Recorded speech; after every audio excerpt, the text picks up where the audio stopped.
Pretty bubbles in the air. United.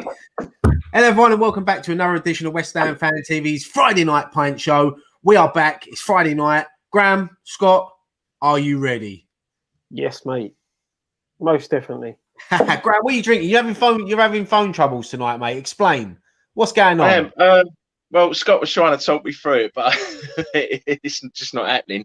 My auto rotates seem to have turned itself off on me phone, and can't find it in the menu to turn it back on. Got, right? Samsung A10. If anyone in the chat room is a Samsung expert, please get in contact with Graham immediately. What are you drinking anyway, Graham? The usual JD and Coke. Oh yeah, I've gone for the old vodka. I know we call this Friday Night Pint, and we have to stick to the pint tag. But lately we've been on the short, so I think. Oh, hang on. Oh, does Bud Light even count? Yeah, of course it does. Beer. It's low fat beer.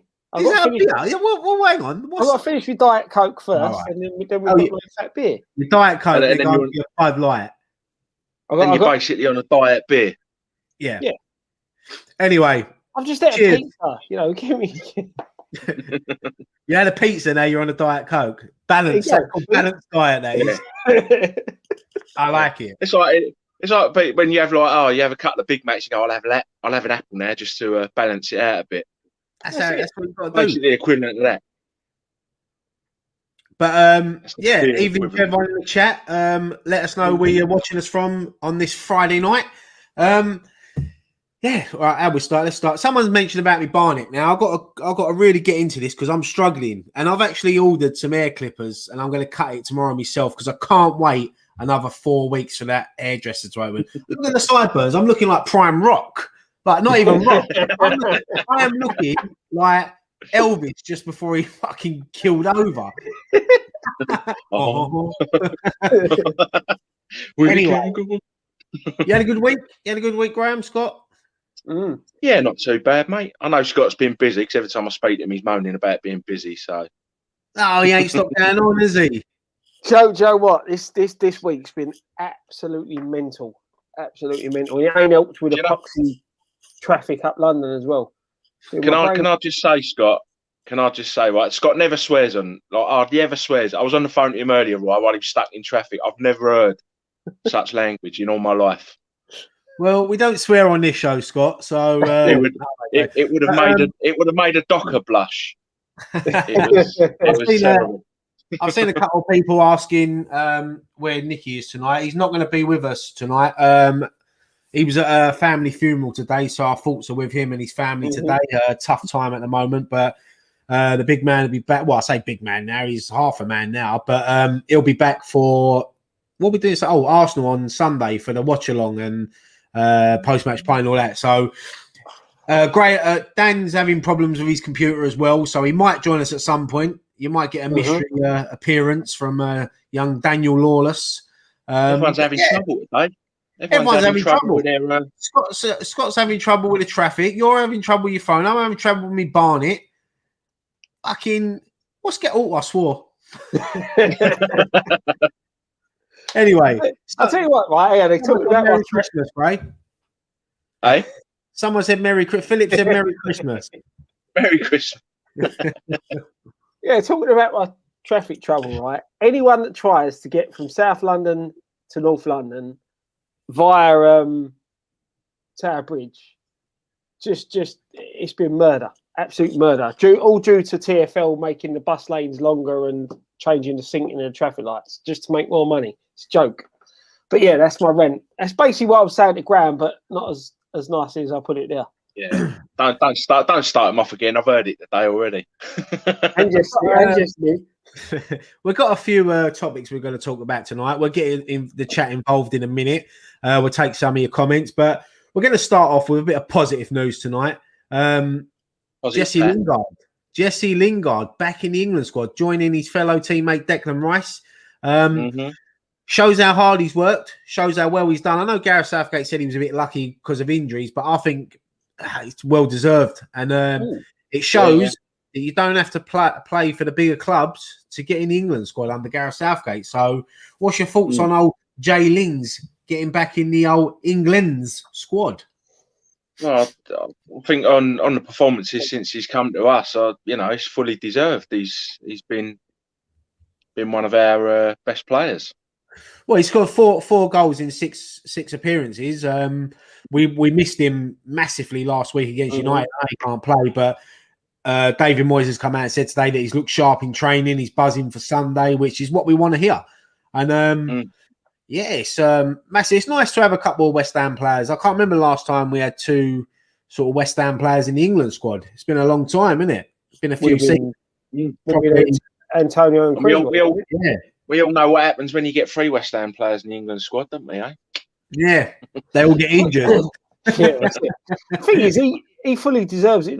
There's a few people in there that on form shouldn't be in there, but he's one of the players.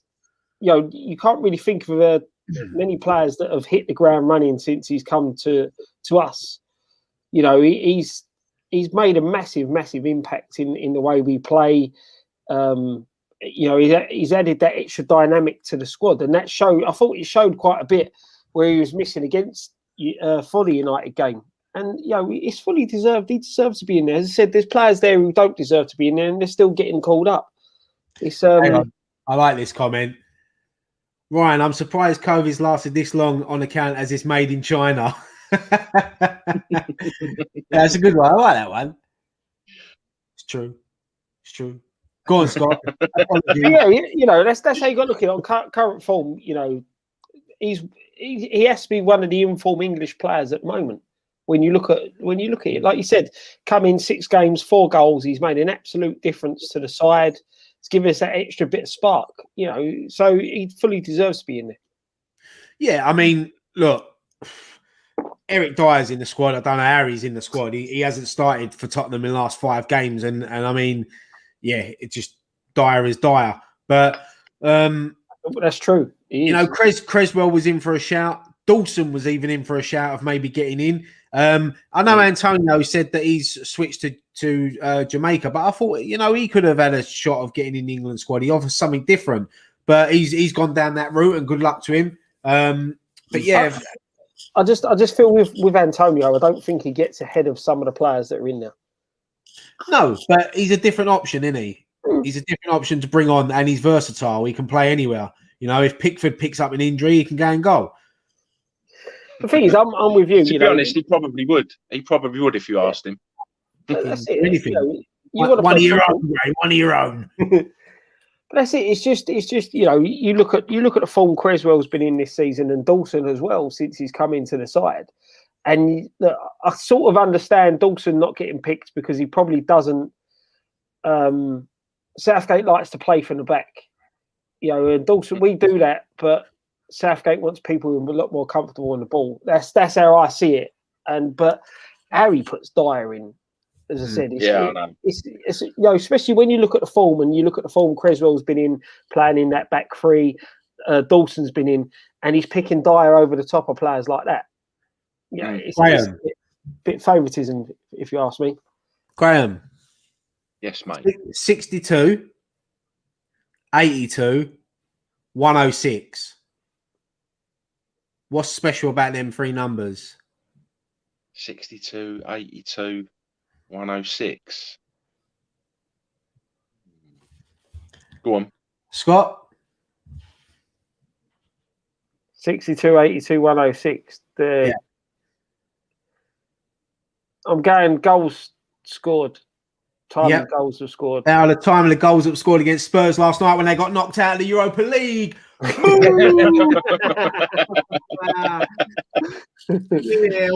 Oh, do you know what? How good was that last night? Just swerving away from Lingard a minute. Let's talk about that because we love to see a collapse, but it's even better when it's a Tottenham collapse, And they can say, "Oh, yeah, but you're not in Europe."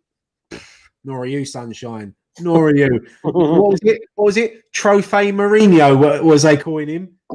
Well, you know what? I'm saying that. They could still win the league. Well, they're not going to win the League Cup, are they? They're playing fucking City. But no, Mourinho's got quite a good record against Guardiola, hasn't he? I don't like talking too much about Spurs on this channel, but I thought I'd give them a special mention tonight because I think they cheered us all up. Even when you have your worst day at work, you sit back, you see that come in, that result, and that's what we want to see in football. And what made it even better is Agent Joe Hart tweeted out, job done, when they lost 3-0. And then he had to release a little video that you can tell he didn't want to do. In fact, I've got the extra recording from that, and I'm not going to share, but he didn't press the stop button. He pissed himself laughing after doing that and had a West Ham shirt on. Can you imagine? He just went, like when it finished, he went, I'm not sorry, I'll do it again. Oh, no, look, fuck Spurs off now. Let's get back to Jesse Lingard. I'll tell you what, though. Go on. Talking about like the games last night, that tackle on the Slavia Prague keeper, bloody hell.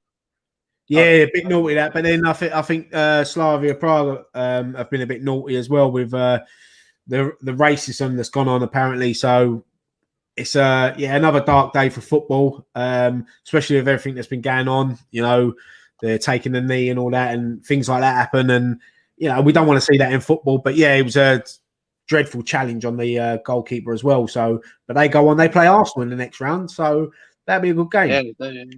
That'd be a good game. It'd be interesting to see how they get on against Arsenal. Will they do the similar sort of thing that they did with against Leicester? Would they be asking Souček and Soufal on how to play against them? Graham, Matt's asking Sunday, wouldn't we? Mm-hmm. Matt's asking, can you give him a wave, Gray? Give him a big, massive wave, all the way from Romford. Where are you, Romford? I'm Romford. You're Romford. Right. Let's get back to important matters. So, Jesse Lingard, we're all happy, well deserved.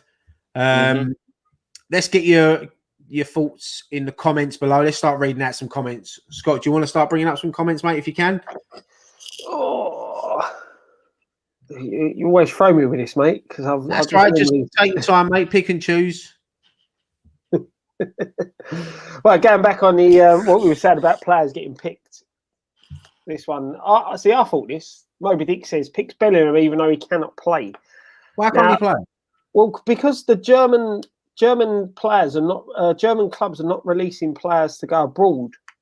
From my understanding, that's what I've got. So you know, again, what's the point of having him in the squad? If where is he? Munich or Dortmund?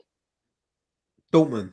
Apparently, they're not going to be releasing him. So that's you know, very, very odd. Lee Davis says big surprise. Creswell misses out. Yeah, say his name's been having. Yeah, should be with a shout, wouldn't it? I think Will Carpenter's on about Antonio saying Maddison and Sancho would get in over him. It's either that or that's Lingard. I've got listen. Dawson and Creswell are lucky not to get call-ups. Yeah, definitely. I think Dawson was very, very close, and I think Southgate. You know, he's probably been watching him over the last few weeks. And yeah, it'd have been. I don't know. I think I'd have been more surprised if he was picked, if that makes sense, because I just didn't feel that he was going to get picked. I thought Creswell might have maybe sneaked in there, but no, I'm happy. I'm happy to see Jesse Lingard back in England squad. He's playing with a smile on his face. I think his brother put up a picture of Instagram of him somewhere in wherever he was in his apartment and saying new home. So looks like Lingard wants to stay. You know, he's happy, and if we can get a deal done, yeah, be massive. But talking of deals, it moves us on to our next little segment in the title. See what I've done there, Scott? Just rolled it in, just flows. Just flows. Right. Like it. David Moyes. Now, Celtic are out without a manager. Apparently, there's rumours that they're linked with David Moyes. Listen, whatever you think of Scottish football, Celtic is a massive football club. And for David Moyes, it'll be a massive job to turn down. But in the current world, I think West Ham is the bigger job. And I'm not saying we're a bigger club. I'm just saying the Premier League is where you got to be, and what he's building at West Ham. Why would he want to walk out and go and play second fiddle to Rangers for the next 5-6 years? Yeah, I'm gonna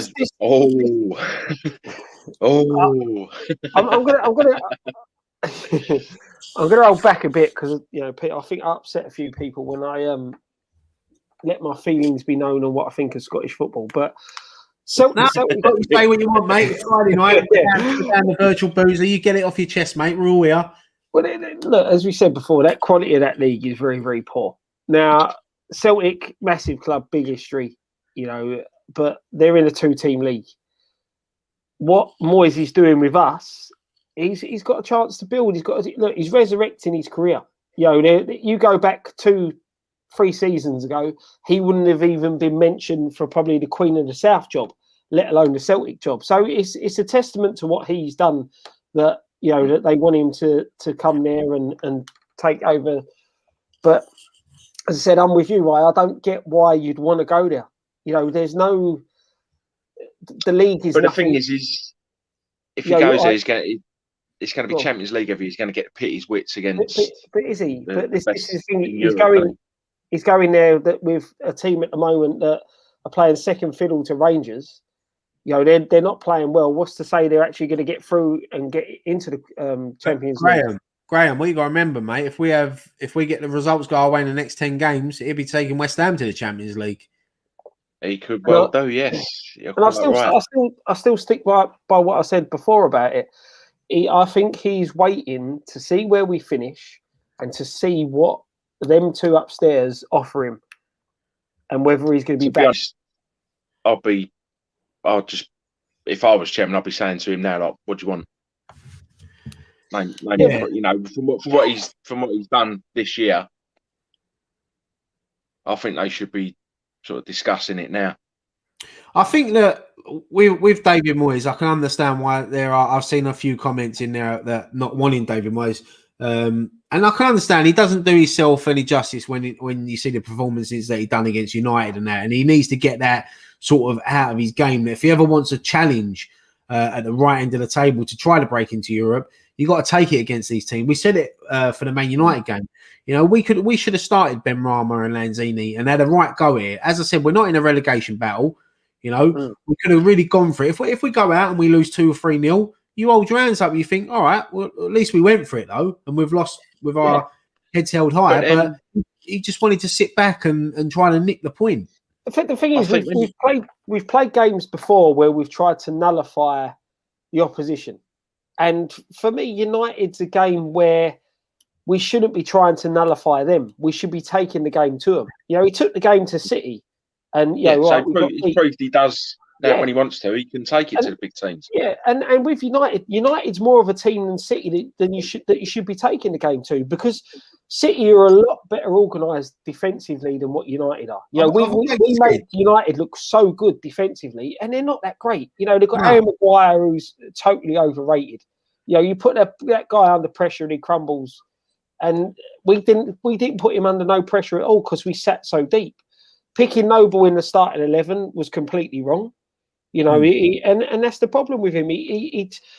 That's the only fault he's had. There's been games, the Brighton game, wrong starting lineup, wrong attitude towards the game. The Liverpool game that we lost at the London Stadium, wrong attitude, wrong approach to the game. And then the United game at Old Trafford as well. Both games at Old Trafford, to be honest. The Cup game, approached it with the wrong attitude. And I'll be honest, I can't see him playing that way on Sunday. I can see him setting up the same way he did against Tottenham at home against Arsenal. Yeah. And that's the thing you saw with the Spurs Arsenal game. You saw Spurs sort of set up a bit defensively, and it worked for a little while. And then Arsenal just pressed them out of the game. Now the good thing going into this game for us is Arsenal have had the game against Spurs last weekend where they used a lot of energy. They had a tough game against Olympiacos in a week.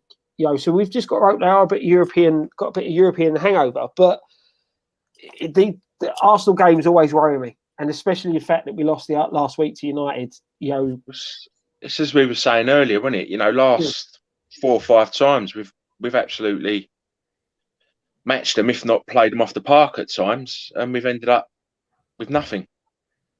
So to be honest, I'd settle for a scrappy performance and a scrappy win, and how it's gone the last 4 or 5 times. Yeah, with 10 games to go now, I'll take 10 1-0 wins, and I don't care how they come. It's that part of the season now where we've got something to play for. You know, we're still in the mix. You know, you look at the table now, we're 3 points behind Chelsea with a game in hand. You know what I mean? So it only takes for them to slip up and us to get a couple of good results, and we're back in the top 4. But you know, I think I've just seen Dan pop on the bottom of the screen. There we are. You all right, mate? Fingers crossed it's sorted. I'm trying to do some things in the background. All this time I was cursing out Virgin, and it turns out it's probably my computer that's caused the internet to go haywire. So Graham was just telling us a story about Graham was just telling us a story about you borrowed 30 quid off him and you never give it back.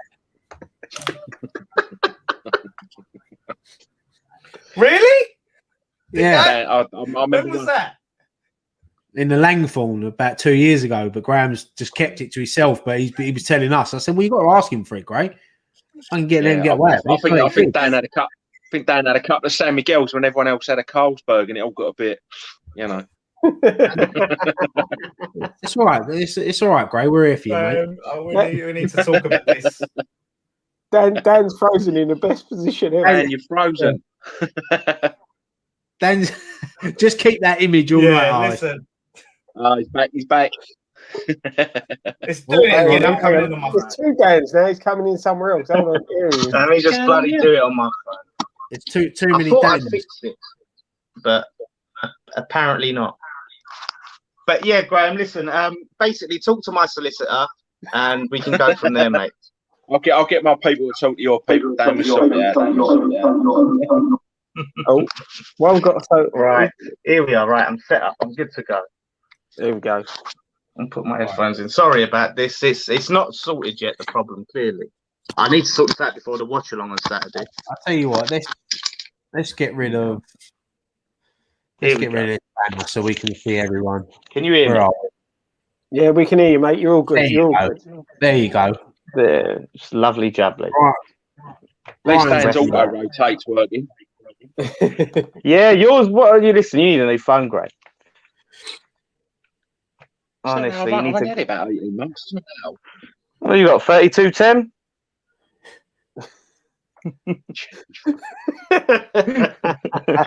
Every week someone has to get a little dig in, don't they? Every week. Graham, have you noticed I've left you alone this week? I ain't started yet. You have right. No, do you know what? It's done, mate. It's all up here. It's all noted. Yeah, don't worry. That's right, mate. I'm waiting for you to have a couple of Jack Daniels and then just lash out at me. Scott, give me a hand. Scott, touch. Yes. Touch. Yeah. Graham, touch. Hang on, that way. He can't do it. No, he's done it. He's done it. Remember last time when he couldn't do it? He was going like that. Anyway, has there actually been any West Ham stuff to talk about this week? Well, we've been talking about the Arsenal. Before that, we were talking about David Moyes being linked with Celtic, and then what was we talking about? Oh, Jesse Lingard getting back in the England squad. Oh right, yeah. I've completely forgot. With the old Rice baby. Yeah, I'm well happy for Lingard, and it's a little extra thing to help him sign for the club, innit? You think, listen, you want international football, you got to play for a top team like West Ham, not that Man United crap. The thing is, though, right, is this sort of a little bit of negative because now he's back in the England squad? Will this then push up his price? That is the problem, innit? That annoys me though, because it's like, well, we're the reason why he's, that price. We're the reason why he's back in the English squad. We're the reason why he's playing so well. We've increased his value. So yeah, that's the thing. Hopefully we can negotiate that. We've got some good negotiators on our hands, but you don't know. I know everyone's seeing Amazon in the background. The reason I've got Amazon up is because it's a white screen, so I'm using it as lighting. I need a white screen on there. I've got a white screen. I thought you were just about to announce our new sponsor. Leave that or Dan's ordering a PS5. Oh, imagine there was a giant dildo on that screen in the basket. It's funny though. I'm looking at you guys, and then behind, I've got you guys, on my telly. Look at that. Give yourself a wave. Look at that. There's Graham. Yeah, so I'm looking at his. I've got his double vision there. Bloody hell! But yeah, no, it's. I'm over the Man United game now. I'm over that performance. Moby Dick says, "Buy a bulb, you tight gear." No, listen, the missus don't like big light on. She won't let me put big light on, so I have to have to use these screens. Right, Bradley Dixon saying, any idea of your ideal striker signing in the summer? I know that David Moyes has apparently come out this week and said that Armstrong from Blackburn is his number one target. So, what's your thoughts on that? I mean, he scored 3 goals in 3 months? I see earlier he hasn't got the greatest of goal scoring records, but is it? Look, he's a decent player. But I mean, what are they asking? 25 million for him? 30 million? I think was it because we were talking about him earlier in the season, weren't we? On one of the I mean, he had an amazing goal scoring record then, didn't he? I think it started off well. I mean, I think we were talking about him. I think before Christmas, wasn't it? I think one of the Friday night pints. Where are we? Hang on, where's it gone? Brandon saying Simmer and Nezra, is it? Nezra? Yeah, there's two other options. I think they're two targets. Yeah, look, if Moyes wants, if that is his main target, Armstrong. I mean, I didn't realise his goal scoring record had gone down the pan like that. But you've got to trust him. Our signings since he came in have all been spot on. So Ings, I wouldn't touch with a flipping barge pole like with his injuries. We want to stay well away. Jack saying Ivan Toney. There's a lot of people saying him, the boy from Brentford. Yeah, see, I'm trying to think what one it is. It's either Toney or Armstrong. It doesn't really fit. Look, I've not watched a lot of Championship football, so I can't really comment on them. But from what I've heard, one of them's a bit lazy, or doesn't move enough. And that's all we need at West Ham. And that's the thing. Look, the problem is that I have faith in Moyes in what he wants to bring in. You don't want a Hugo coming to the club. A player who's not cut out for the Premier League, not cut out, doesn't fit anything that we want to do. Who when we sign him, Preston fans were laughing that they got that much money for him. That's a bit of a panic buy, though, wasn't it? Because they thought we were going to go down, and it was. Listen, was it a panic buy by David Moyes? I think David Moyes knew he weren't. I think David Moyes knew he weren't going to get a new contract at the end of the season. So they thought, all right, I'll fucking screw you lot over. He done his brother a favour, didn't he? Because his brother works for the club, and he's obviously got links with Preston. So he was like, hey, let me get them a bit of money. Let's get this deal. There's no way. I'm sorry. There's no way. Jordan Hugo. They thought if we get because his goal scoring record at the time in the Championship weren't even that good. I think we've made him a better player. Dan, you're in that elite club, Dan, that you see Hugo score for West Ham. Yes, I did. I got to see it live with my own eyes. It was amazing. I was so shocked, but overjoyed. You should start a Facebook group. I was there when Hugo scored. Yeah, there's a small handful of us that have seen him score live in a West Ham shirt. Dan, you're in the same sort of company as the people that actually see Boogers play for about 20 minutes. Yeah, it is like that. I remember though he was having a shocking game, Hugo, and we were slating him, and then he went and scored. He got a good mention on the Sunday, didn't he, from Gary Neville? Marco Boogers. Yeah. What a tackle that was. But Scott saying that Yarmolenko and King Arthur are playing for the under-23 tonight. That's great news. Yeah. Great news. I thought Yarmouth's season was done. No, especially with the last 10 games, hopefully, even if we get them back for the last 6 or 7 games of the season, because lately our bench we've had 2 goalkeepers on the bench for the last, 2 or 3 games. So, yeah, no, that's good news, and especially to see Arthur Masuaku back as well, because he was playing so well before he picked up. Well, he didn't even pick up that injury, did he? He just had to have an operation that he was holding out. It was just time to have it done. So the thing is, it was the timing that he had it done was bad for him, but sort of was a bit of a blessing for us because it let someone else in. We've had Johnson playing in that left wing position, who's done quite decent since he's come in. It opened the doors to other players, and some players took that opportunity. It'd be interesting to see now where he fits back in once he is back playing again. Yeah, no, absolutely. No, I just listen. All I would say is these lads will know. You pick your battles. You pick your battles, right? And the big light battle is a battle I'm willing to concede so I can win a battle later on. It's all tactics. It's my game. I'm a tactician. Just don't take it, mate. Just put your foot. What? No, I'm not talking about you. Sorry. Like if I said that, I should start slating me. Philip saying, I remember seeing Jelic score for us, and that was more unlikely than Bigfoot riding a unicorn. I'm sure I think Jelic scored for us. He's Wolves in the FA Cup. Wolves in the FA Cup. Wolves in the FA Cup, but I'm sure he scored against Newcastle away as well when we lost 2-1, when John Joe Shelby looked like Messi on his debut. I'll tell you what, though, I do like that for Philip. I'm using that one. I'm using that. Bigfoot riding a unicorn. I'm having that one. I might even, I like that one. I'm nicking that one. Cheers, Philip. That's going in the old, whatever. Let's find another. I can't find anything. What's going on?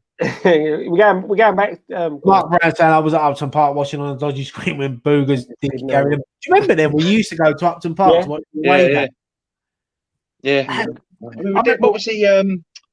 Was he Kidderminster FA Cup 5th round? I remember going there. We played. Who did we play? We played Charlton away, and it was on the screens. And I was there for that one, Roy. I was there for that one. Fucking freezing cold. Me and Nicky was there. I can't remember what I'm sure we drew 0-0 or something like that. It was one of them poxy games that you wish that you never went. But a lot of people saying that Ogbonna as well will be back sort of middle of April. Massive boost, especially with that last run of games. That's what we need. Graham did help us. Graham, great name. Graham, you like Graham's name? Great name. Hi from Canada. Hi from England. We've got this one on Sunday. Yeah, we've got this one. I bloody well hope so. Because I'm honestly sick to death of battering them for 90 minutes and losing the game. We're going to do the arse on Sunday, but Graham would have got a bit too excited. Not that Graham. Graham in the corner next to me. This Graham. Oh, Graham. Graham. Ken Ammer's touching on what we were saying about Moyes going to Celtic. Moyes has an inferiority complex against so-called bigger teams and needs to lose. That one, Scott, did you? You wish you never picked that comment. Yeah, I think the worst idea of that. But yeah, everyone listening to Scott. Moyes has an inferiority complex against the so-called bigger teams. He needs to lose that because it goes down to the players and we end up losing. We should just go for it, risk things big walls. That was like, when you was at school and they used to make you read at the front of the class. Someone give him a sticker. Happy Emerick, like I see Rangers dominated for years. The Celtic job is another poison chalice. I sort of agree with that one. Listen, I don't know. I just don't think there's any point Moyes going there. It's like that. It's football exile. This is the problem, mate. This is it. This is what we were saying. It's not. Is it really a step forward? So I'm just flicking through. You're right. Yes, mate. Footloose, Grey Goose. Oh, I love Friday night pints. Lewis wants to know: would you boys start Lingard and Ben Rama on Sunday, or just Lingard and one more defensive player? No, I'll definitely go all out attack against Arsenal. I think they're there for the taking. I say when I watched Arsenal against Burnley, like Arsenal sometimes overplay it from the back. So I think if you press them high, they definitely done that against Burnley, Scott. Graham, sorry. No, but I mean, you say Burnley's equalised. Like they're trying to play out on their own 6-yard box when they're being pressed. Yep. Yeah, and then it happened again at the first leg of Olympiacos. They made the same mistake 2 games in a row. Who's Rachel? But no, I think we got to go for it. Yeah, no, absolutely. Someone's just said there. I think it was Mike. Let's get that up. Fornals comes in for me. I totally agree. If he's fully fit, I bring Fornals in just for his work rate. I'll drop Johnson. I'll bring Ben Rama and Fornals into that team on Sunday. Noble and Johnson out. Fornals and Lingard in. Mix it up. Bang. There's your 3 points. Welcome. Lovely. That's what you've got to look at. When you look at it, you've got to take the game to Arsenal. You know, you can't sit back. You can't let them sort of have a lot of the ball. We need to press them. You know, they're not brilliant at the back. Look, we saw when we played them earlier in the season that we can dominate the game, which for long periods of that game we did, and then they just had that one chance and put you to bed. And that's how that game went. They went ahead, we pulled it back, and then they put us to bed because we missed chances. And we need to make sure. And I just feel with Lingard there, we gives us a bit more attacking threat. He's a bit more potent in front of goal than some of the players we have got. Yeah, there's a lot of love from Canada in here tonight. I've seen a few comments from Canada. There's one here from Mo. I think it was. Sorry, Dan, you can put your question back up, mate. But yeah, Peach is in the house as well. He's the proper. I love Peach. You got. Honestly, this bloke. We're gonna get him on here soon. I need to have Peach on here because he is the look. He loves Friday Night Pints. He always tunes in. I see him on a lot of West Ham channels as well. Cheers, Peach. And I know he's a big Elvis fan as well, so we've got that little bit of a connection. West Ham and Elvis. You know what? I was in the car on the way back, and I had Magic on, and they played Suspicious Minds. And you won't like this, Ryan, but I turned the volume down. I'll tell you what, Dan. What was that around? Was that around 6:15? Yeah, I was in the car. It was. I had that one. I was in the car. On the A13. At the same time. And guess what, Dan? I turned my volume up, sunshine. I checked every other station. It had nothing else on. So I put it back on Magic. I turn it down and just check when it's over and then see if a good song's come on. So Dan, how could you turn the king down? How could you turn the king down? I don't know. Gavin saying, what's the crack from Ireland, lads? Cork misses you, Ryan. Listen, happy St. Patrick's Day for the other day. Shit, yeah. Graham usually has a couple of Guinnesses, but did you have a couple of Guinnesses on St. Patrick's Day? I had a couple of drinks because it's my nan's birthday, St. Patrick's Day as well. So, and her name was Patricia, so she was named Patricia. Birthday on St. Patrick's Day. So I always have a couple of drinks for me nan, God rest her. Pat, good old Pat. But yeah, no, I put that question up about the Ben Rama because I did see that stat about Ben Rama, our wins with him starting versus with him not starting, and we've won more games where he starts. And I think that's the thing is with a player like Ben Rama, I think he needs more time in the game to be able to do what he can do. And he's one of them players where it's not that effective if you bring him on for like a final 20 minutes or something. You know, he needs that time to create as many chances as he can and influence the game. So yeah, it makes complete sense, you know, and I think it's just he just needs to tighten up on that final ball sometimes, or the especially shooting wise. And once he finds that, I think he'll be fully off to the races. But the chances he creates are brilliant. Yeah, I think with Ben Rama, he's so desperate to score a goal now that he's trying too much.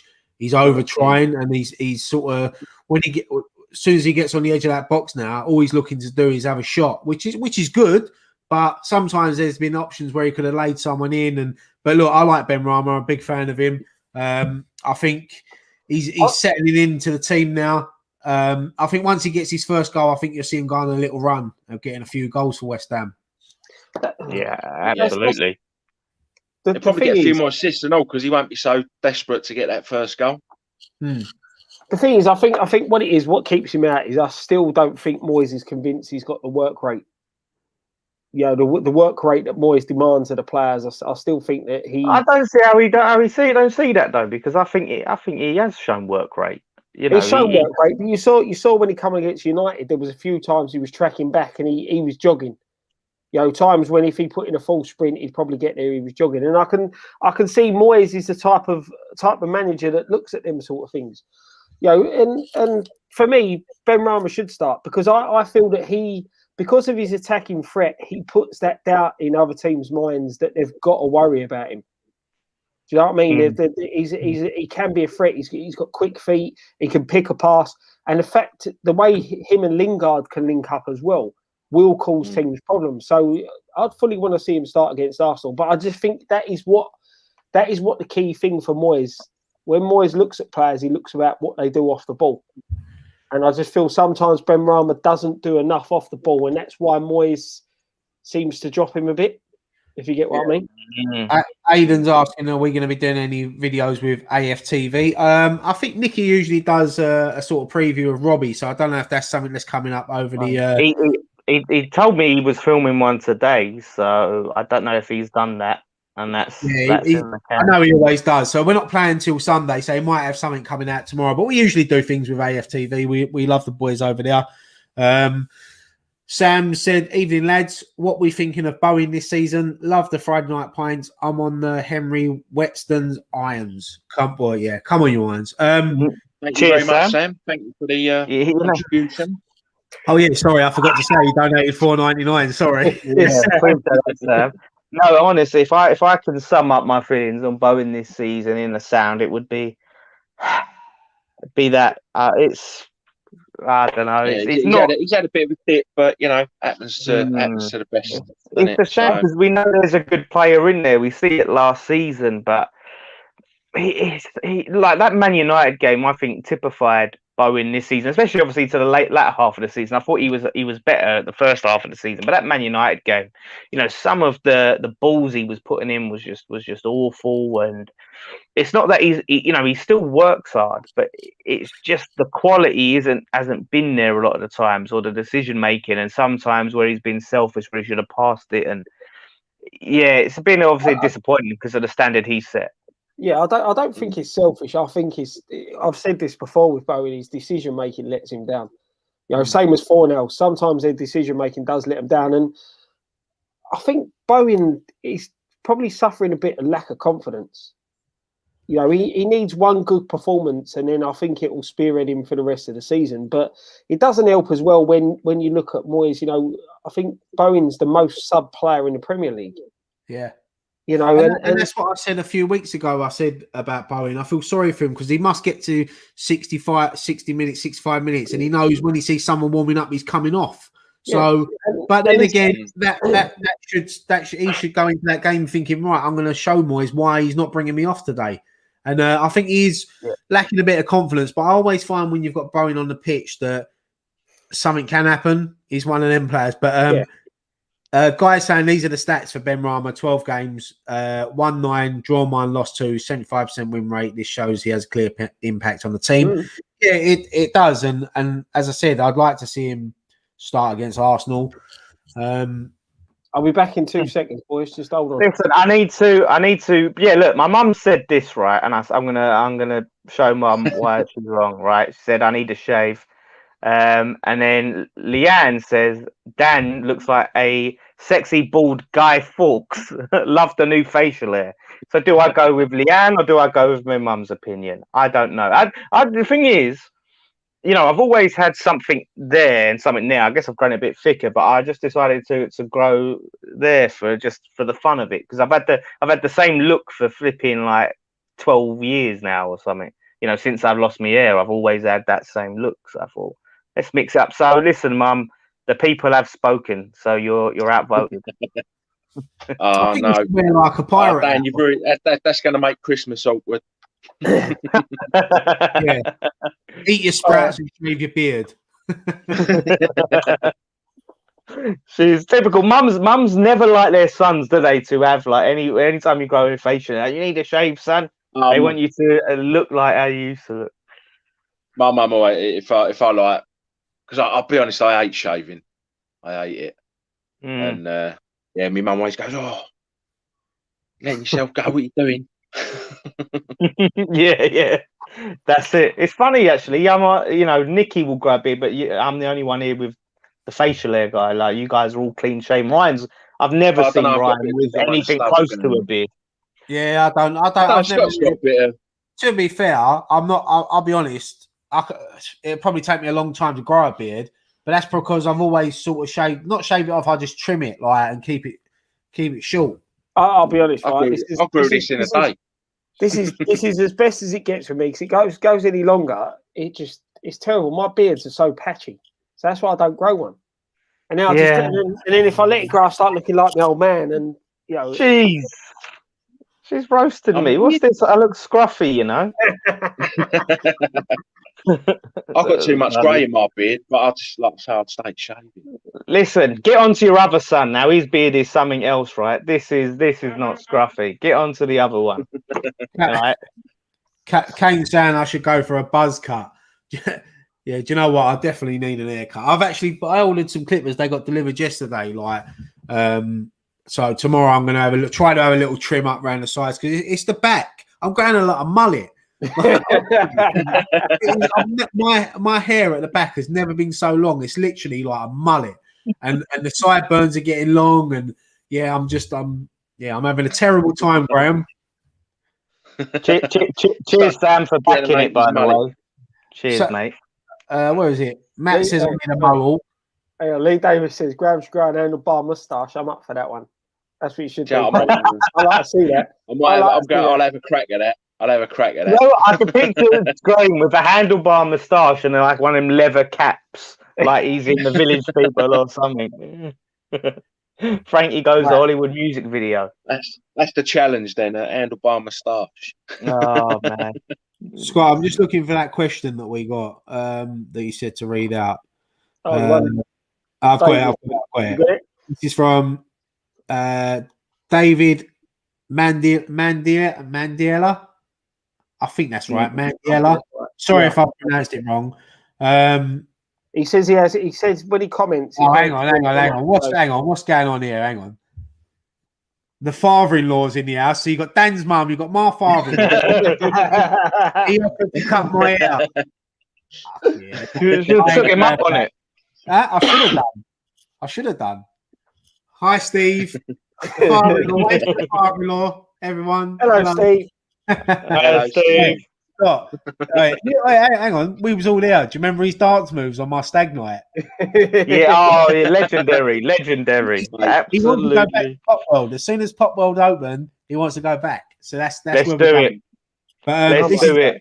That's to replace the rug up there because he cut it. He cut the rug. Oh, mate.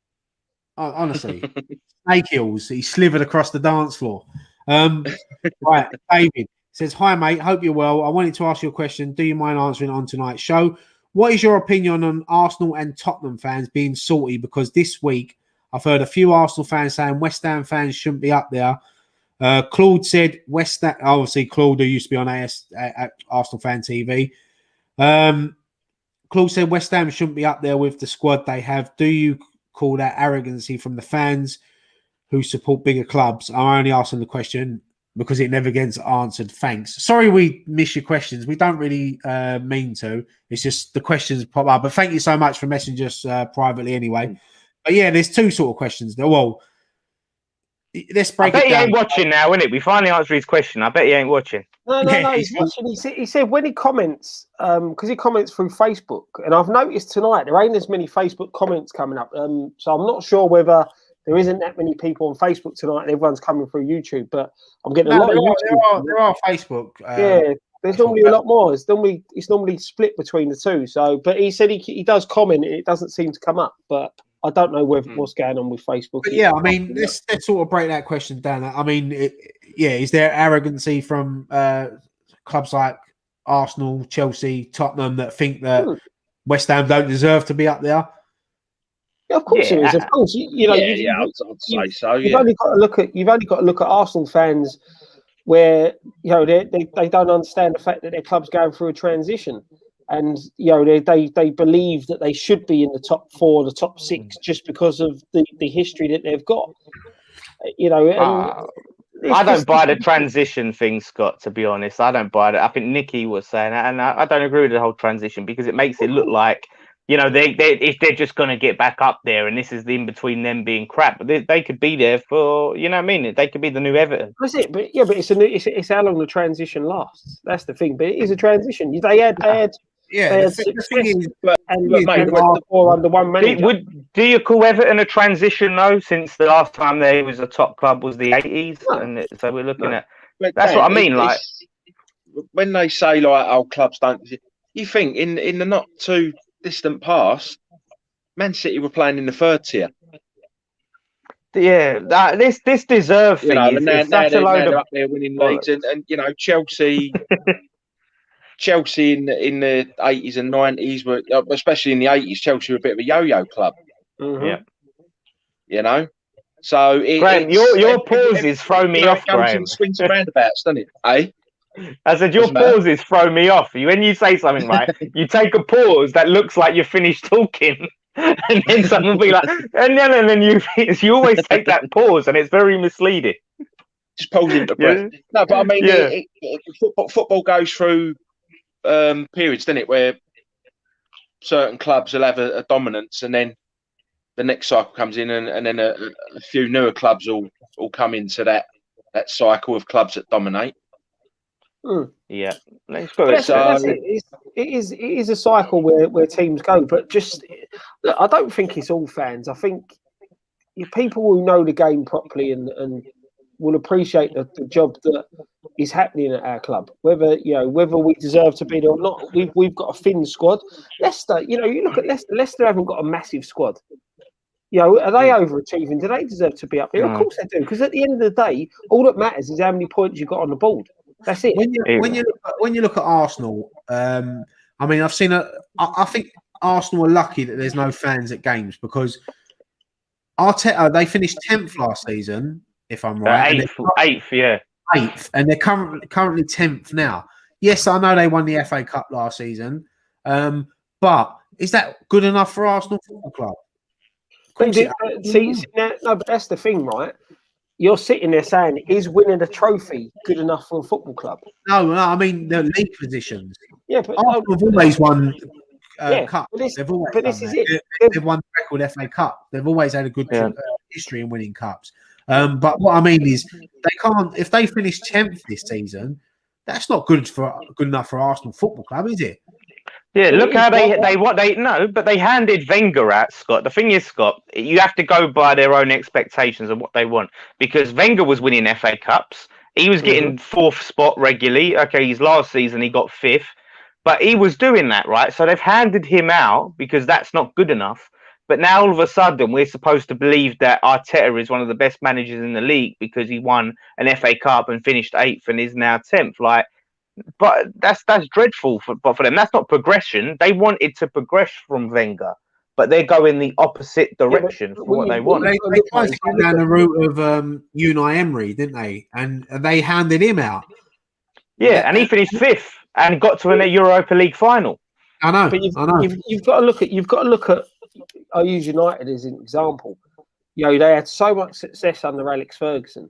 And then when he went, Moyes come in, poison chalice all day long. That was a poison chalice. Whoever succeeded Ferguson was going to have a tough time. They got rid of Moyes after a season. They bring in, Van Gaal, who then played exactly the same style of play as Moyes, and they gave him money, and he won a cup. Now they're progressing, and they've progressed, and they've got a lot more financial power than what Arsenal have. The thing with Arsenal fans is that for far too long they were accepting the fact that finishing 4th and qualifying for the Champions League is a be-all and end-all. And this brings you back to what's wrong with modern football and a lot of modern football fans. Finishing 4th is nothing. So what? You're in the Champions League. That's it. You've got fuck all chance of winning it. And to be fair, Arsenal proved that season after season. You can qualify for the Champions League as much as you like. It's pointless if you don't win the bloody thing.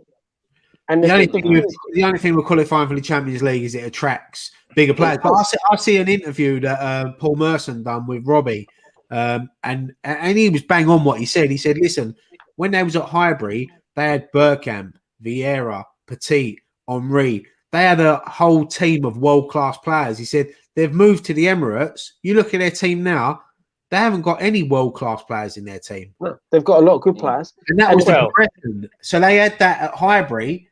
Yep. And they've gone to the Emirates and they haven't got world class. I mean, don't get me wrong. When they got in Ozil, at that time, he was on the top of his game. I'd say Alexis Sanchez when he was there, he was good. Van Persie, Aubameyang, though, not this season, but you'd say that world class for what he's shown. You know, I he's off think- the boil this and season. especially with like clubs like Tottenham. I mean, they get into the Champions League a couple of seasons in a row, and they sort of they look down their noses at clubs like West Ham and things like that, and they think they've got a God-given right to they've got to be fourth. We've got Jose Mourinho. We're going to win trophies. It's not about that. West Ham are where we are this season because we've worked hard and we've grinded out results. We're where we are We're there now. on merit. We're there on merit. We're not there for luck. Our managers installed a plan in the side. The side have bought into that plan. The side are playing to the plan. And look, yeah, we've rode our luck a bit, granted. But at the end of the day, we deserve to be where we are because we've played well in games where we deserve to get the 3 points. Yeah, it's absolutely idiotic to suggest that we aren't where we deserve to be. We've won, you know, across over all of these football games, we've won the games to get here. We haven't just got a billionaire owner in that's bought all these world-class players in and got us there. You know, we've, like Scott said, we've worked and grafted to get there. And it's silly, it's salty, and that's it. And I don't know if Claude is probably coming to an expectation. I see a lot of Arsenal fans use us as, you know, a measuring stick to judge Arteta against, like the fans that do criticise Arteta to say, look, you know, people are saying Arteta ain't got the players, and they'll say, you know, look, West Ham are 5th. You know, look, have they got a better team than us? You know, and that's what they're thinking. They're thinking like 11 for 11. Should we be where West Ham are if we have a better manager? And it's that. I mean, that's to me. I would. There's not a lot of their players I would take. The thing is, though, when I look at as an outsider, at Arteta as an upcoming manager, he's a young upcoming manager who's won the FA Cup and the Charity Shield already, and he's only been at Arsenal. This is his 2nd season now. So they've got to give these sort of managers time. But the problem with a lot of fans now, they haven't got the patience. They expect, Tottenham fans go on like they win trophies every year. They haven't won when was the last time they won a trophy? 2008 when they won the League Cup. League Cup, yeah, that was it. I mean, when we knocked them out of the League Cup, I remember them calling us it was a Mickey Mouse Cup. They're in the League Cup final now. You think they was in the Champions League final again? It's you know, a trophy is a trophy at the end of the day. It is, but exactly. You know, that's it. There is no. This is the thing. There's no. There is Scott. There is Scott. Because I know what we all. There is though. Because look at it. Like it's a trophy. Like the FA Cup, it wins them a trophy. Great. Like it's good. We'd all love it. We all see the value in it. But in the grand scheme of the progression of the football club, it's not. The FA Cup does nothing for Arsenal. Arsenal have a Champions League budget, they have a Europa League budget, and then they have a no European football budget. If they want that big budget, if they want to be able to spend a lot of money, if Kroenke's going to release the funds, they need the Champions League football. So while an FA Cup is great, good memories, if they want to get back to challenging for the elite trophies, the Premier Leagues and the Champions Leagues and things like that, they have to be in the Champions League to get more money in, to buy bigger players, to attract bigger players, and compete. The FA Cup, it doesn't do anything to get them there.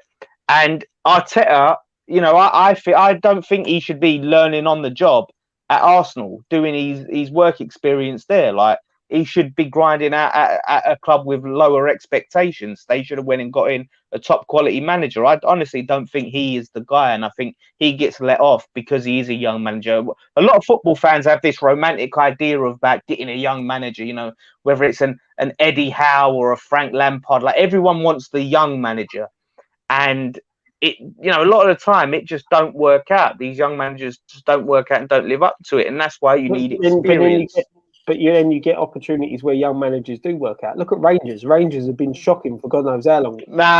Gerrard comes in. Look, I know it's a 2-team league, but Gerrard comes in 2 seasons, turns Rangers around.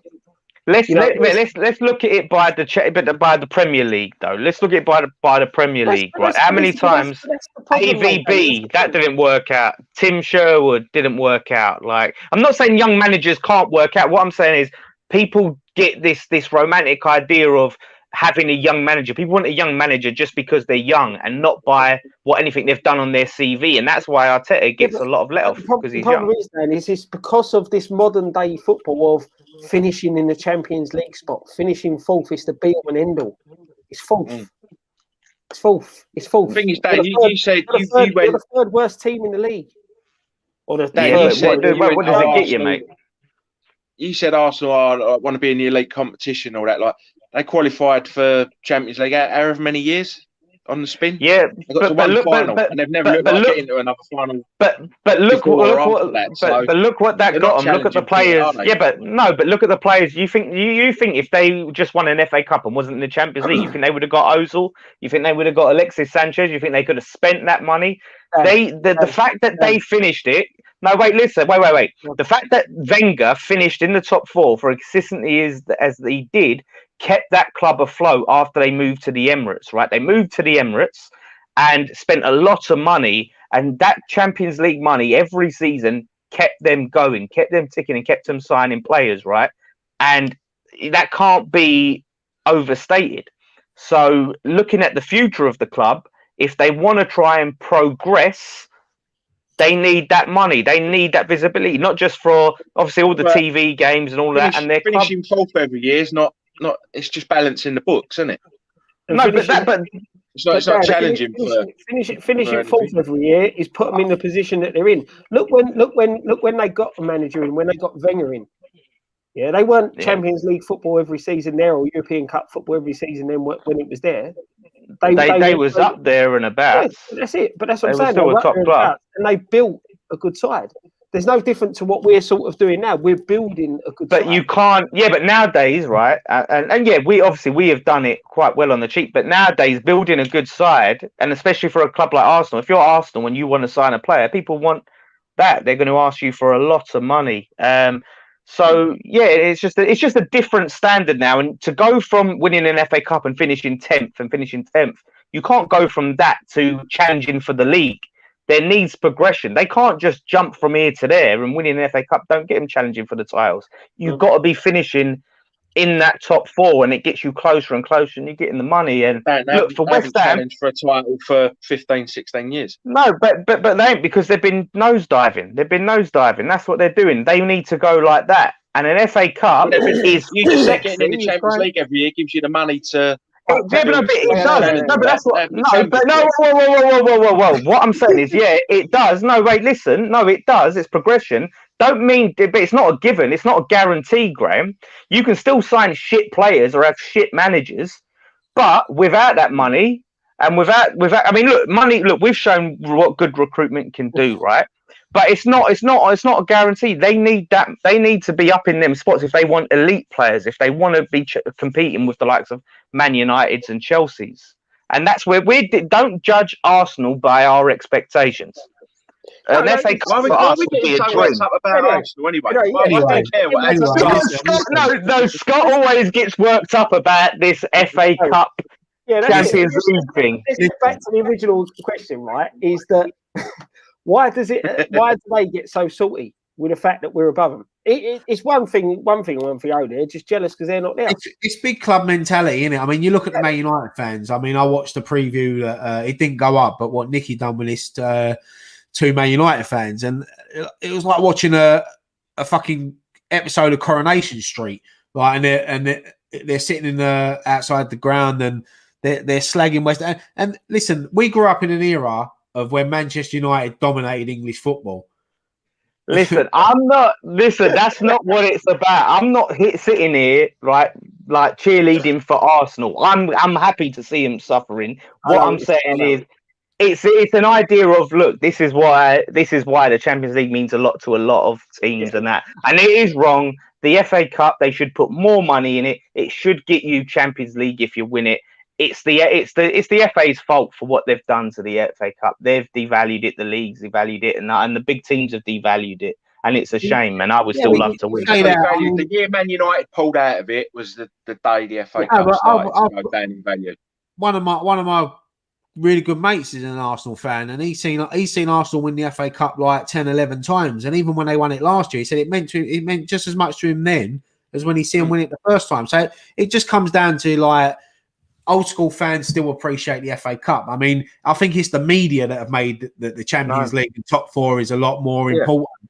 Well, look at it. I mean, back then the FA Cup was like you had the Premier League, and the FA Cup was almost as important as winning the FA Cup. It was almost as big as winning that. It was, a huge, huge deal. So if you grew up with that, that's how you see it. But obviously, when Sky came along and all of that things changed, and it devalued it in a lot of people's eyes. But you can see why it means so much to people that have Because I'm that much older than you lot. I remember when you used to watch the FA Cup final, regardless of who was in it, because it was the FA Cup final. It was the but back in them days, you only had 3 channels. And, no, but it's true. Like I didn't mean it like that. But what I meant was Graham's right. I mean, and I think the last time that the FA Cup was a massive thing, where Sky and the BBC made a whole day of it, was when West Ham played Liverpool in 2006. Yeah. And since then, it's just been like, I remember it used to be a whole build-up. I think the FA Cup was ruined when it was moved to a 5 o'clock kickoff. It should always be 3 o'clock on a Saturday. And it should be the last game of the season. No league games going on the same exactly. And that's the thing, and that is it. The TV companies and the Premier League in cahoots as usual, destroying the competition. And like you are right, Dan. The FA, they've done themselves no favours. That used to be one of the most prestigious trophies around. Winning the FA Cup. As I said, when you were a kid growing up, that's what you wanted to win. You wanted to lift the FA Cup. It was realistic dreams of any footballer at any level that could play in the FA Cup, that you could possibly lift that trophy. And now it's just so devalued by the TV, the big clubs and stuff like that.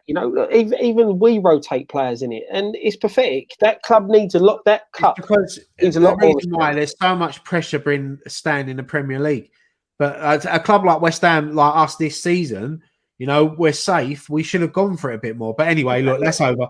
Let's have a little bit. Dan, that I'll ask you before I say it. What that thing that you sent on the group chat earlier? Yes. Should we have a little bit of that, and then I can ask them questions and see what us think.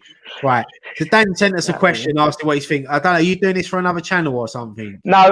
One of our mates, Daniel, Eyes on the Ball TV, sent it to me. I don't know what he wanted it for. He just messaged me, can you fill this out? And it had an example. So I thought, let me just have a little bit of fun there. Everyone in the chat get involved. So it's Dan's put, what do you guys think? West Ham players since the year 2000, this is. So nothing before. So Graham, you might have to take this one out.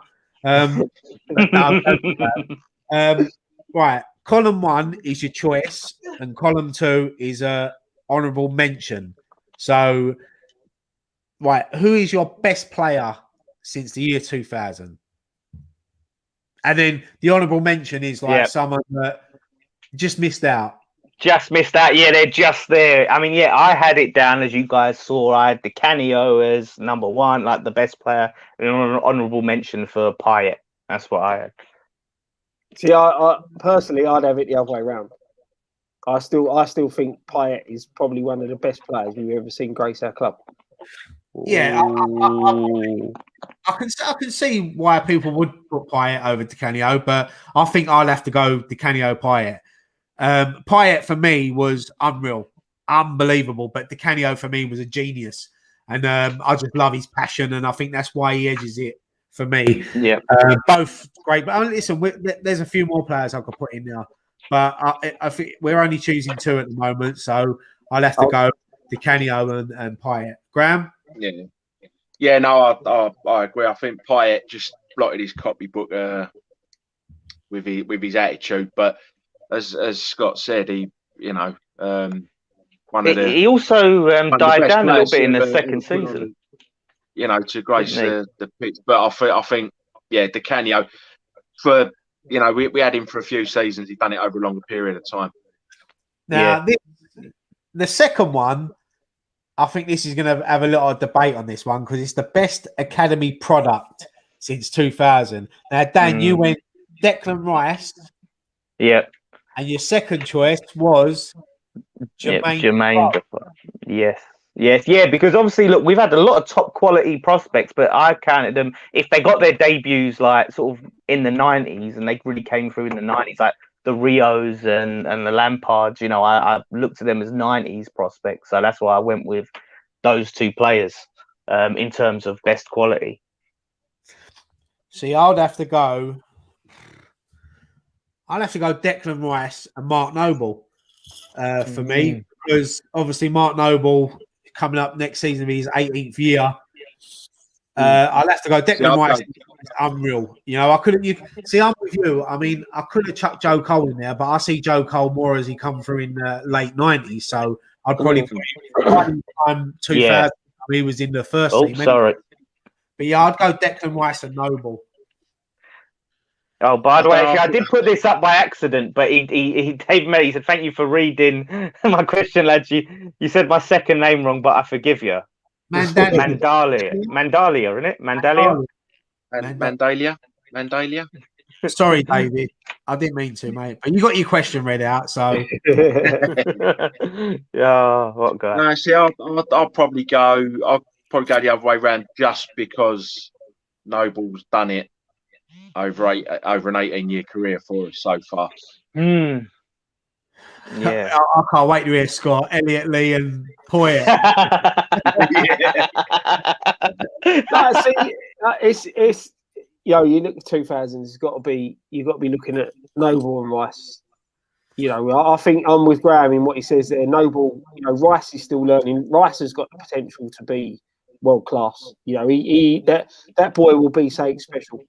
But like Graham said, Noble's come out of the academy. He's been there. He's done it. He's got the t-shirt. You know, and he's That's a good shout there. Someone just said James Tompkins. He could be. He could be. Yeah, the reason I lean towards. I'm thinking Rice and Defoe. I think obviously the value of Tompkins and Noble to us is huge. But I'm thinking in terms of the quality of players and how valuable they were to other teams and how much other teams want. Obviously, Declan Rice can get in any team. Jermaine Defoe at his prime could get into any team, and that's what I look at just on the quality of the player. But yeah, I can definitely see for sentimental and just how much we love him, why Noble and Noble. I think it's understated because it's understated how well he's done and how good he's been for us. I think people forget that as well. So they're good shots. The next one was Brick Wall. So this is obviously the best defenders since 2000. Yeah. Dan, you went for Winston Reid and Ogbonna. On Ogbonna. Yeah, this was hard because, as I said to you, like in terms of thinking about those positions, like defense-wise, we haven't had too many defenders, have we, since 2000 that you can look at and say, oh, like that's amazing. Obviously, Rio went in 2001, but I'm thinking of obviously that we've had since 2000. I couldn't include Rio since we sold him. No, 2000. Was it 2000, 2001 we sold Rio? Yeah, 2001, I think it was. Yeah. So yeah, Reid. Like, don't think about Reid towards the end of his time. Think about prime quality Reid and what earned that big contract and had the Arsenals sniffing around him and all of that. And Ogbonna has just been brilliant. So that's what I'm going for. I'd have to go. Winston Reid's definitely up there. I think James Collins for me as well. That's a shot. Big Ginger Pele. He used to put his head where a lot of people want to put their feet. He was Ogbonna. I mean, it was immense. I mean, there's been some. I'm trying to think of some of the centre backs we've had since 2000. I mean, Christian Daly on his day. Someone says there Ian Pearce. Someone's also said Roger Johnson. No, he's still backing up, isn't he? Yeah, but no, I'd probably have to go them two. Ginge. Yeah, I'll go. And Reid. Yeah, Ginge. See, Ginger Pele. Ginge, he put his body on the line all the time. I remember when we the Great Escape season, and Rob Green got a lot of plaudits, but I remember James Collins throwing himself in front of everything that he could throw himself in. That last game at Old Trafford, Ginge was absolutely immense. Yeah, and that was mad how that went so unnoticed because obviously Tevez scored the goal and Rob Green was brilliant, but Collins there was superb. But I feel Reid and Oggy are far better defenders for him, and I'm going Ogbonna first, Reid second for me. Did it ever panic? Like when we used to try and play it from the back, and Ginge tried to play it from the back. It always used to panic you a little bit. Yeah, he's got too much time to think about it. I'll tell you. I mean, someone else I've just thought of quickly. Danny Gabardon could be up there for me. Him and Anton had a great partnership at West Ham at that stage, but What's the next one? Right, best finisher. Now, Dan, you went for Paolo Di Canio, number 1. Yep. Number 2 Yep. was Teddy Sheringham. Well, yeah, you know what? I didn't submit that to him with Teddy. I put Teddy Sheringham just because of what an amazing, and when we talk about finisher, like natural finisher that Teddy Sheringham was. But Ryan threw Dean Ashton out there, and that made me think Dean Ashton was brilliant, and because of Teddy Sheringham did play for Spurs, and the majority of the best things that he'd done were at Spurs. I think Ashton just edged it for me. So yeah, Paolo then Ashton. I think if Ashton had got injured, the career he would have had. Yeah. We've had. I know that under Golden Sullivan, we haven't been so lucky with strikers, but in the Redknapp era, we had, Hartson, Kitson. Yeah. I know they were before like 2000. So yeah, I'll probably have to go Dean Ashton, definitely. Finisher, Jermaine Defoe. Yeah. Jermaine Defoe was a great finisher. He was so, I wouldn't say he was underrated because West Ham fans rated him a lot. It was just the way it ended for him. But yeah, I'd probably have to go Dean Ashton. I mean, you watch some of his clips on YouTube and unbelievable. But yeah, someone's put Kitson there, and yeah, Kitson was still playing for us like in the early 2000s. So yeah, you could chuck him in there. But someone's thrown out Zamora. I didn't think he would count because he come to us in the 90s, didn't he? I remember that night when we played Charlton and Glenn Roeder was in charge and we drew 4-4. And Kitson was in the starting lineup. It was his first start for ages. And everyone was going, "Oh, for fuck's sake!" And he scored that trick that night. Yeah. He scored that trick that night, and what a great game of football that was. That was just for the Man U Cup game as well. That was a move thinking, "Oh, we're going to get fucking slaps up there." That's an interesting one. Chicharito. Yeah. Finisher wise. Yeah. In terms of just being just looking at the skill of a finisher, not necessarily looking at his goal tally, but just being a finisher. Matt's put Midu. I was just about to say he couldn't finish his dinner, but he could finish his dinner. Definitely could finish that. Yeah, Bellamy is a great shout, actually. Chris put Bellamy. Yeah, Bellamy's a good shout. But I'm looking for, when you look at sort of more games to goal ratio, you've got to be looking at Jermaine Defoe and then Dean Ashton. Defoe went on to have a great career, and Ashton's career was just starting. It was cut short. But I think if Ashton, I've said this all along, if Ashton had picked up that injury, we would have been what would have been England's record goal scorer without fail. Ashton would have gone on to be that good a striker. He wouldn't have stayed with us much longer. Yeah. He would have gone to somebody like Manchester United, someone like that, and he would have broke the record for England because that guy could. Yeah. When you look even at Noble's testimonial, even as out of shape as he was, he still pulled out an overhead kick. But Gray, you know yourself that you've seen players. I know it's a lot lower level when you look at the level of football that we've played at and managed at, but you see players who are that certain bit older, the quality that they've got, and they know how to finish. They get themselves in the right position and stuff like that. And Ashton was one of them players. You imagine how well Ashton done with us. Imagine Ashton in a side that would have put it on a plate a lot more than what we've got. Imagine Ashton in a United side back when he was playing for us. If he was playing for Manchester United with the players that he had around him now. Yeah. Al said that his mum was better than Benny McCarthy. I think a lot of our mums are better than Benny McCarthy. I'll tell you what, right? One quick story about Benny McCarthy. I know she gets a lot of stick, old Karen Brady, but I think one of the best comments I've ever seen was when she had a little fallout when Benny McCarthy left the club, and he called her the devil with tits. And she turned around and said, "Well, at least I'm meant to have tits." I think that, honestly, that was one of the best comments. You've got to give the devil a due on that. That's right, just go, I just want to put this comment out quickly because me and Graham have spoken about this guy quite a lot. Yeah, you know what? He was. I remember. He was great for us. I remember seeing him play at Old Trafford when we won there in the cup. And he was.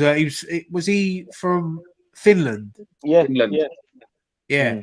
And I think what it was that we got him on loan, and I think the deal was like 1 million, and then he played well, and it went up to 3 million or something like that, and Redknapp wouldn't pay the money. So, he's sort of one that got away. And that leads me into the final question. The final question is the one that got away, and Dan has put Carlos Tevez and Frank Lampard Jr. Yes, Frank Lampard Jr. Obviously, I believe one that got away is the sort of the player that we had that we didn't keep, and they went on to do great things elsewhere. And Tevez obviously speaks for himself. We had him for such a short amount of time, and he probably would have ended up leaving eventually, but the legal situation didn't help, and that probably expedited he's leaving the club. And Frank Lampard, what he went on to achieve in the game and how good he went to be, I always think of imagine if he stayed. So those two go up there for me. I'd maybe throw Carrick in there as well if we could have kept him a bit longer. Yeah, I think one for me that probably Jermaine Defoe will be up there for me. The one that got away. I mean, there's so many we can go through, but I'll probably had a lot get away. But this is the thing, isn't it? This is the thing. I've left this comment up because this was a funny thing. Redknapp, we had Shevchenko on trial, and I believe Rebrov at the same time. And we got Rebrov about 20 years later. Yeah, but he turned them down, saying they weren't the finished article where they weren't ready yet. And we know the career Shevchenko went on to have. So that's definitely one that got away. I remember. I'll tell you another one that got away. I know it's before 2000s, but we actually had. Remember Marcelo Salas, Chilean striker. He was actually on trial with West Ham. He broke his toe. He ended up going back to Chile. I think a couple of months later, he played for Chile at Wembley, and they beat England 2-0. And he went and signed for Lazio for 50 million. Man, isn't it? Man. That's it. There's loads. You can see some of the comments that come up. You got Yossi Benayoun, Demba Ba, Defoe, Parker, Tevez, Diamante. Yeah, I mean, there's been so many. But you guys have got to pin down two. I'm going to go with Dan on Frank Lampard Jr. As your number one. No, he's going to be my number two because I don't think he would have had the career he would have had if he'd stayed with us. But he's definitely one. But the other one, Jake Humphries has said it as well. Mascherano. We never. It was a case of that player was too good to fit a team that didn't want to play football. He just looked so out of place with us, didn't he? He went from us to Liverpool, I think, and then went on to where did he go? Was it Barcelona after Liverpool? Yeah, I think so. Yeah, he did. Yeah. But he was definitely one that got away, and Tevez as well. For Jermaine Defoe. Jermaine Defoe's my number one. Number one. And number two is when he was at the first time at the club, Joe Cole. Yep. Because I just think he was coming into his prime at that time. He was captain. And unfortunately, we got relegated and them sort of players had to leave the club. But Joe Cole for me. And Joe Cole. I'm going to go Carrick and Cole. Carrick is your number one. Cole is your number two. Carrick. I think Carrick, he went on to have a fantastic career as well. Like with Man United, won everything. And like you say, I think it's a bit like it's similar with Lampard. He wouldn't have had the career, like he wouldn't have won the stuff he won if he'd have stayed with us. But still a gutter that he went. No, that's it. But no, big thanks to Daniel from Eyes on the Ball TV for that. That was enjoyable. That was really interesting. It's good because everyone's got different opinions, didn't they? But also a bit depressing when you think of all the players we've let go. I think we'll another hour and talk about the players we wish we could have got rid of. That'd be a fun one. You know what you could, didn't it? You could do the opposite, couldn't you? Twist it is like the worst, isn't it? Like the worst players or the worst like academy prospects that we've had that we thought was going to be good, and the ones that we wish got away, and might be one for another Friday night pint. We just flip it on it. I think after ones we wish they'd gone away would have been after strikers we signed under Sullivan and Gold. I still say to this day that Mido is I know Nicky says Sebastian Haller is the worst player he's ever seen, but I don't know. But for me, Mido, I'll never forget when I see him. I can't even remember whose debut was against, but I see him come in, run on, and I've never seen a Premier League football player have a beer belly before. And I thought to myself, someone from the crowd, Mickey Quinn. Huh? Mickey Quinn. Yeah, well, at least Mickey Quinn. Well, at least Mickey Quinn can play football. He was a bloody good striker, Mickey Quinn. Before we get into someone just said TT Kamara. I'll never forget we sold Rio and we signed Rigobert Song, TT Kamara. Was it Christian Daly as well? Yeah. And look, fair play to Daly. He turned out to be a cult hero, but TT Kamara, fucking hell. I don't know. Boa Morte wasn't great for us. He weren't that bad. He was better than Titi Kamara. I know, but he used to frustrate me because, you know, like he played international football for Portugal. He played for Arsenal. You think, but he just never really did it for us, did he? It's players. Some players just don't fit the bill, do they? Yeah, he done all right at Fulham, didn't he? When he went now.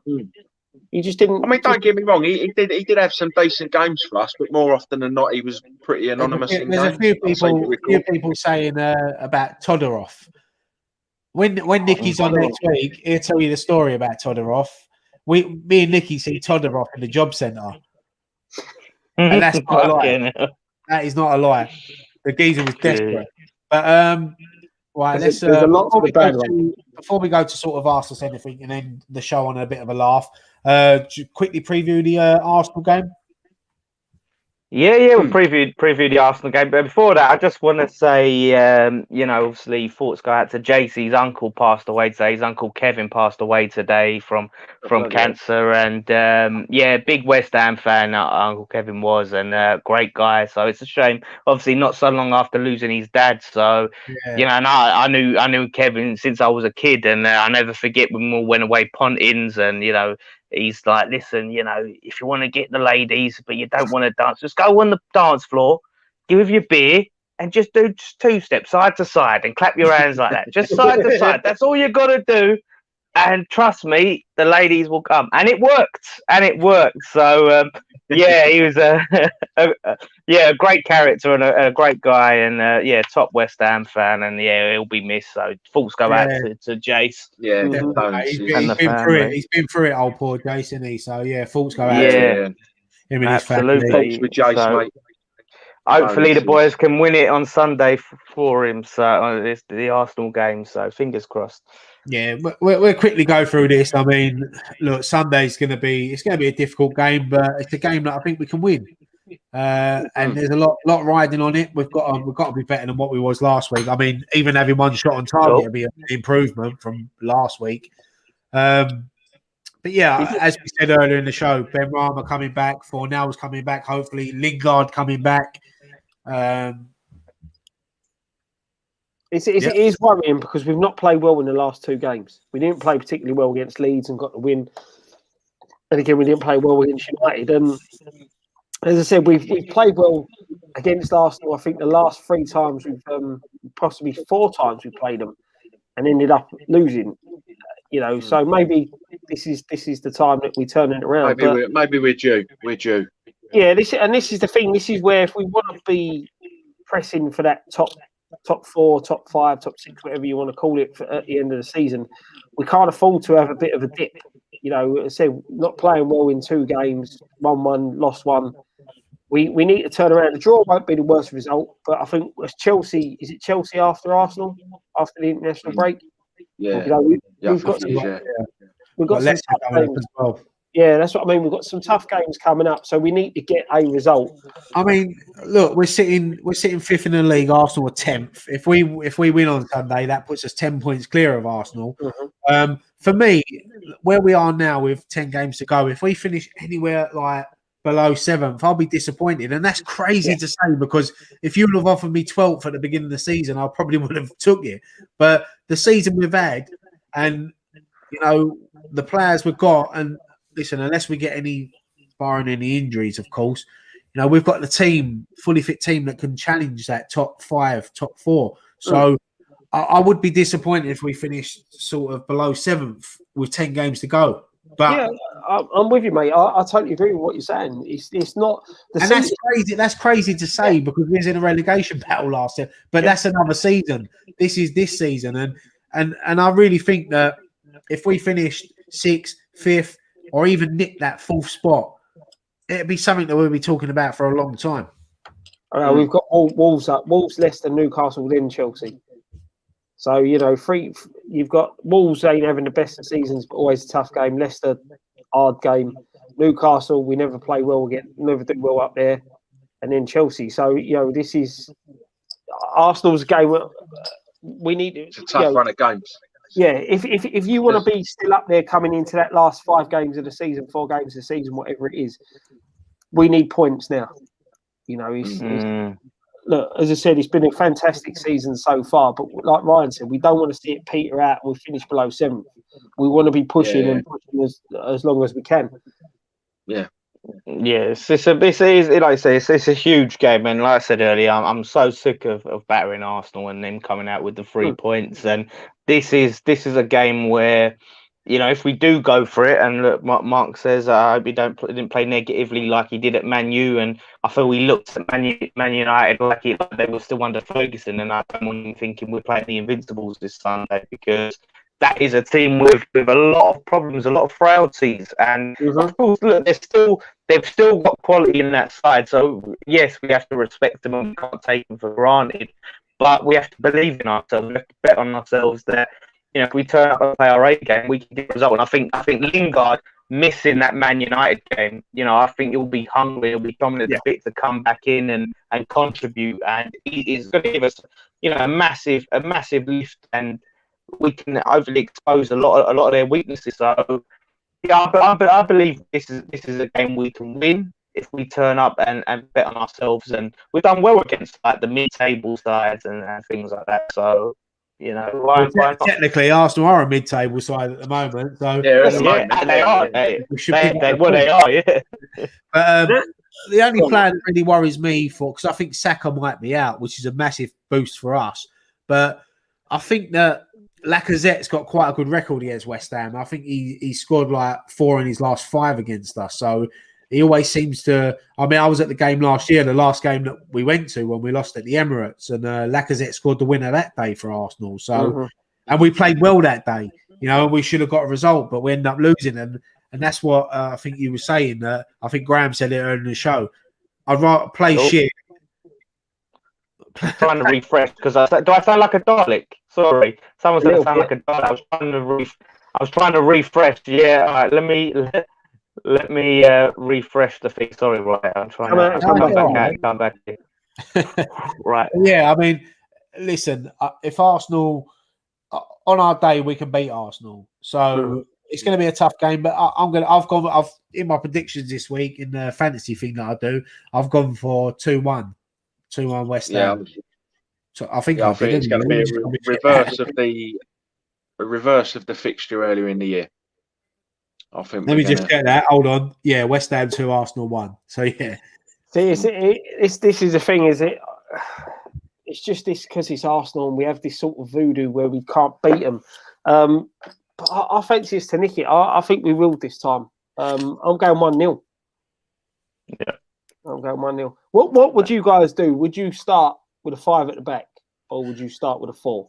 No, I'd start with a 4. I'd bring Lingard in, and I'd bring. Well, someone's just said. I've just read there that Fornals might not be available for Sunday. So if he's not, then I'd bring Lingard and Benrahma into the team and take out Johnson and Noble and just mix it up a bit. Yeah, the 4 is, I think, the way to go. Absolutely. I think the 5 at the back, it worked against. Obviously, it's worked against a lot of top teams, but I don't think that while there is a threat, I don't think there's the threat on the level of the Man Cities, Liverpools, and things like that. And we've shown what we can do with a 4 at the back, so that's what I would go for. It's an interesting one as well if Aubameyang's going to play or not.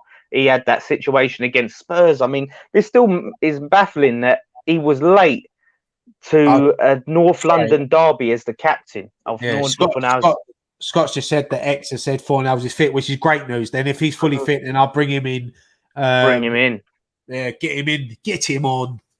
But Get him yeah, up there. it's crazy. So yeah, I mean, with Aubameyang is a threat, but he was late to the North London derby as the captain. Imagine Mark Noble being late to like a Spurs game. Like what a bad example that sets. And then he missed a sitter and he was shit against Olympiacos. So he might not. That's their biggest threat, and he's not been doing it. So which is a boost. Which is a boost for us. But like Scott Ryan said, you still got Lacazette there, but he's the danger man, Aubameyang. To be honest, it's good to see that a club are trying to discipline someone, even though he is the captain. But for me, with footballers nowadays, asking them not to play, telling them they ain't playing, it ain't disciplining. You know, He should strip the captaincy. Really, they should take the captaincy. They should because stop. That's not Don't pay him. The only way you're going to get these footballers to take note is you stop paying them. Yeah, you got to put that in their contract probably, and that's the thing. If you put that in contracts, they might not sign. Yeah, but Scott, as a football player, what hurts more, stopping your wages or stopping you playing in the game?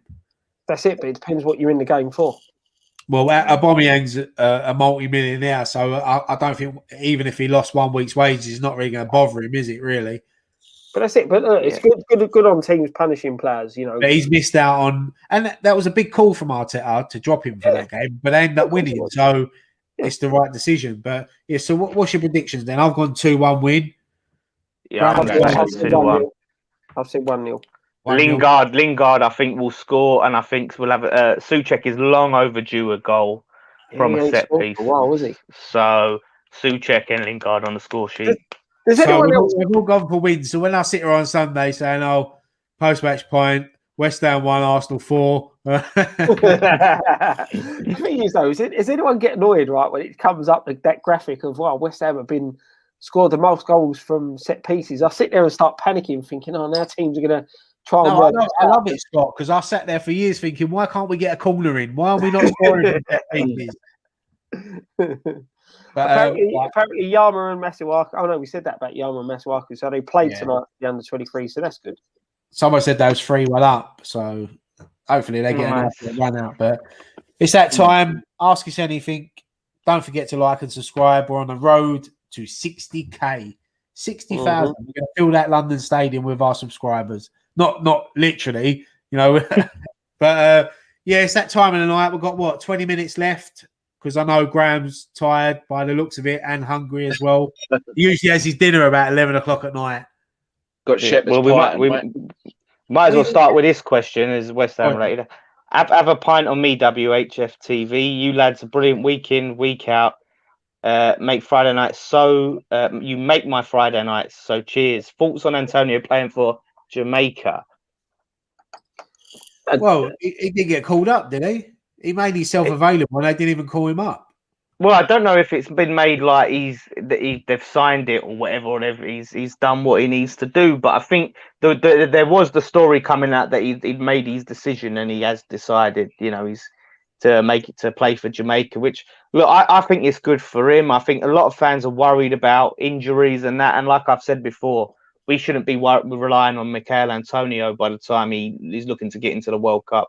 For Jamaica, we need to have that replacement lined up. But when I say replacement, not like we're going to get rid of him, but he needs to move from like first choice, relying on week in, week out, to the second choice, and we replace him in that sense of the word. Yeah, I'm with you, mate. To Antonio choosing, I think he's good enough to play for England, but a player, your dream as a football player is to represent or play at the World Cup, and if his only opportunity is to play in the World Cup for Jamaica, then I've got no issues with it. Good luck to him. Exactly. If he can qualify, because people could turn around and say, Declan Rice played for Ireland, but then he went and played for England. So you can go down that route. But at the end of the day, if it's a chance for him to play in the World Cup, then good luck to him. And I've got no issues with him playing for Jamaica. Good luck to him, and if Jamaica get there, we'll be cheering Antonio on. Yeah, the reggae boys. Do you know what? I remember once, in my work, what was his name? Fucking. Do you know what? It's gone. We won't know it. No, yeah, like Ryan was saying, you know, if you got an opportunity to represent a country at a World Cup, if you can be affiliated with that country, then by all means go and do it. You know, I personally don't think Antonio gets in the England squad with the current crop of players we've got. I just think he's a different option. He's something different, and I think you bring him into certain sides. He's physical, and I think he would give a different dimension. The thing is, for me, earlier, like when they're picking players like Dyer. Yeah, Dyer. Oh my god, how is Dyer getting into that team? And you've got Dawson, who's been brilliant. And that's it. And that's the thing. You know, it's not. Southgate as favourites. Southgate as the players that he thinks are going to do the job, and that's why he picks them. But you know, that's the thing. What worries me is that, listen, if Antonio wants to play for Jamaica, that's fine. It's the injury. Knowing how injury prone Antonio is, I don't want him playing for Jamaica from a West Ham point of view, because. But did you complain? Would you not want him playing for England either? Because he's got a much chance of getting injured playing for England. Because because of his injury record. The story I was going to say, I've just remembered his name now. Right, he come into our trade counter at work as a van driver. Do you remember Marcus Gow that used to play for Wimbledon? Yeah. I remember he come in and I was looking at him, and me and my mate Lee was thinking, that's Marcus Gow. So we went up there, we done the old thing, you slipped up there, and it was Marcus Gow, and he played, and we was talking to him, and he actually played for Jamaica in the World Cup in '98. Mm-hmm. That's who's the other one? Did Nigel Spink come into your place? Nigel Spink, wasn't it? Oh, that's the Villa goal. He was a van driver, and once again we was looking at him, and we went over there, and we went like, "Are you Nigel Spink?" And he was like, "Yeah." And like, to think he made his debut for Aston Villa in the European Cup final at 19, and he won it. So had a blinder as well. We had a couple of we used to get I call him Johnny Allen from East End, but Billy Murray used to come in our work. Roland from Grange Hill. Who else? Tommy Walsh. Tommy Walsh used to come in our work. West Ham fan. Big West Ham fan. Yep. Some names there. Ryan's been rubbing shoulders with the best. Well, I wouldn't say the best. Mark Brown says, did you see Dick of Kufal at a bus stop? Yeah, I did. I was sitting there thinking, is that really him? No. I think it was. Yeah, it was him. Look, I don't even ride the bus. And you see Kufal ride the bus. That's insane. But that's money he's got. That's why he's a legend, mate. He gets the bus. That's why. That's why. That's the thing, though. He's not. You know, he's like you said when you hear about him and Socek, you know, they're down to earth. They're playing football because they love football. You know, they love playing football. That's why they're in training every single day and stuff like that. So it doesn't surprise me that he's done something like that, to be honest. But I'm with you, Dan. I don't get the bus. So why you'd want to, I never know. Do you know, I wonder if he was able to do that in his country, though, because, I mean, you know, you hear about this, you know, the crazed fans, and, you know, if he bumps into, I can't remember who Slavia Prague's rivals were, but imagine you see one of the ultras on the bus, and, you know, as it came over. Yeah, but to be fair, Kufal looks double hard. Yeah, he does. He does look like to take you down. I don't know. I put this right up. There's tomato. I call it tomato sauce. Ketchup is a brand, and it's tomato sauce. But in the fridge or the cupboard, then I don't see any other reason why you wouldn't keep it in the cupboard, because you're putting cold sauce on your nice hot chips. Is ketchup a brand? I'll keep mine in. Yeah, it is. It is, isn't it? Ketchup is it's Heinz is the brand. Heinz ketchup, but ketchup. Ketchup is tomato sauce, isn't it? Yeah. It's tomato sauce. Yeah. Yeah, ketchup, so what's ketchup? Ketchup is what me and Scott used to shout to Graham in pre-season training. Why he's lagging behind. But that's it. I'll keep mine in the fridge. Why? But you're putting the sauces cold then, Graham. Food. I keep ketchup in the cupboard and put mayonnaise in the fridge. Why? Just what I've always done. Oh. I think if you've got hot food, why do you want to put cold sauce on it? You know, I want it room temperature. Sauce is in the fridge. I don't know why. I don't know. Dan, you're overthinking it. You're overthinking it. No, it's not a fit. It's a taste. I don't want, you know what I mean? I don't want coldness. I don't want to make my food cold. I don't want. There's a contrast. Have you ever put something, a hot chip with a cold sauce, and you put it in your mouth? It's too much conflict of Dan, taste. it's not like putting ice cream on chips. It's not like, you know what I mean? It's just I'm not having it. When you go to a cafe, right? You go to a cafe, the sauce is never cold, is it? You go to a restaurant, the sauce is never cold. No. It's always on the table. It's on the table. If you ask for, like, can I have a bloody sausage sandwich? Can you put tomato sauce in it? You never bite into it. Go, oh, that sauce is cold. Yeah. You never do it. Why'd you have it like that at home then? If you don't have it like that when you go out to eat, I'm with you there, mate. I'm with you there with the ketchup. Phil Brown said it here. You put ketchup on the side of the plate. That's why. You squirt it all over. No, but I agree. I'm a dipper. I agree with Phil. I like to dip. I don't put sauce on my food, but you're still having the same problem, Phil, because when you dip your food into the cold sauce, you're still getting cold sauce, mate. Like I said, salad cream. You don't like tea or coffee, so you don't get a say. Nah, I'm not having that. I'm not having. I've got one here. Mark saying, fire mash, liquor or gravy? Liquor all day. Liquor. 100%. I don't understand people that go to a pie mash shop, right, and then have gravy. Like, you can get that in the cafe. You can go to any cafe and get pie mash and gravy. You go to a pie mash shop for the liquor. The liquor is the unique selling point of a pie mash. Loads of vinegar and loads of pepper. Loads of vinegar, loads of pepper. Maybe chili vinegar. Chili vinegar. Yes, right. Mm-hmm. And a nice cup of tea. Oh, you got to have a cup of tea. Right. Sorry, Dan. Did any of you have a shell suit or a bum bag when you were younger? I did have a shell suit. I didn't have a bum bag. I had a shell suit. Oh, you didn't have a bum bag? Oh. No, I think I had. No, I did not, Daniel. Must have had a bum. I must have had a bum bag. I'm sure I did. Shell suit, I'm not really sure. I probably. Yeah. My mum must have put me in something like that in the early 80s. Yeah, we had enough shell suits for the bloody football clubs we played for.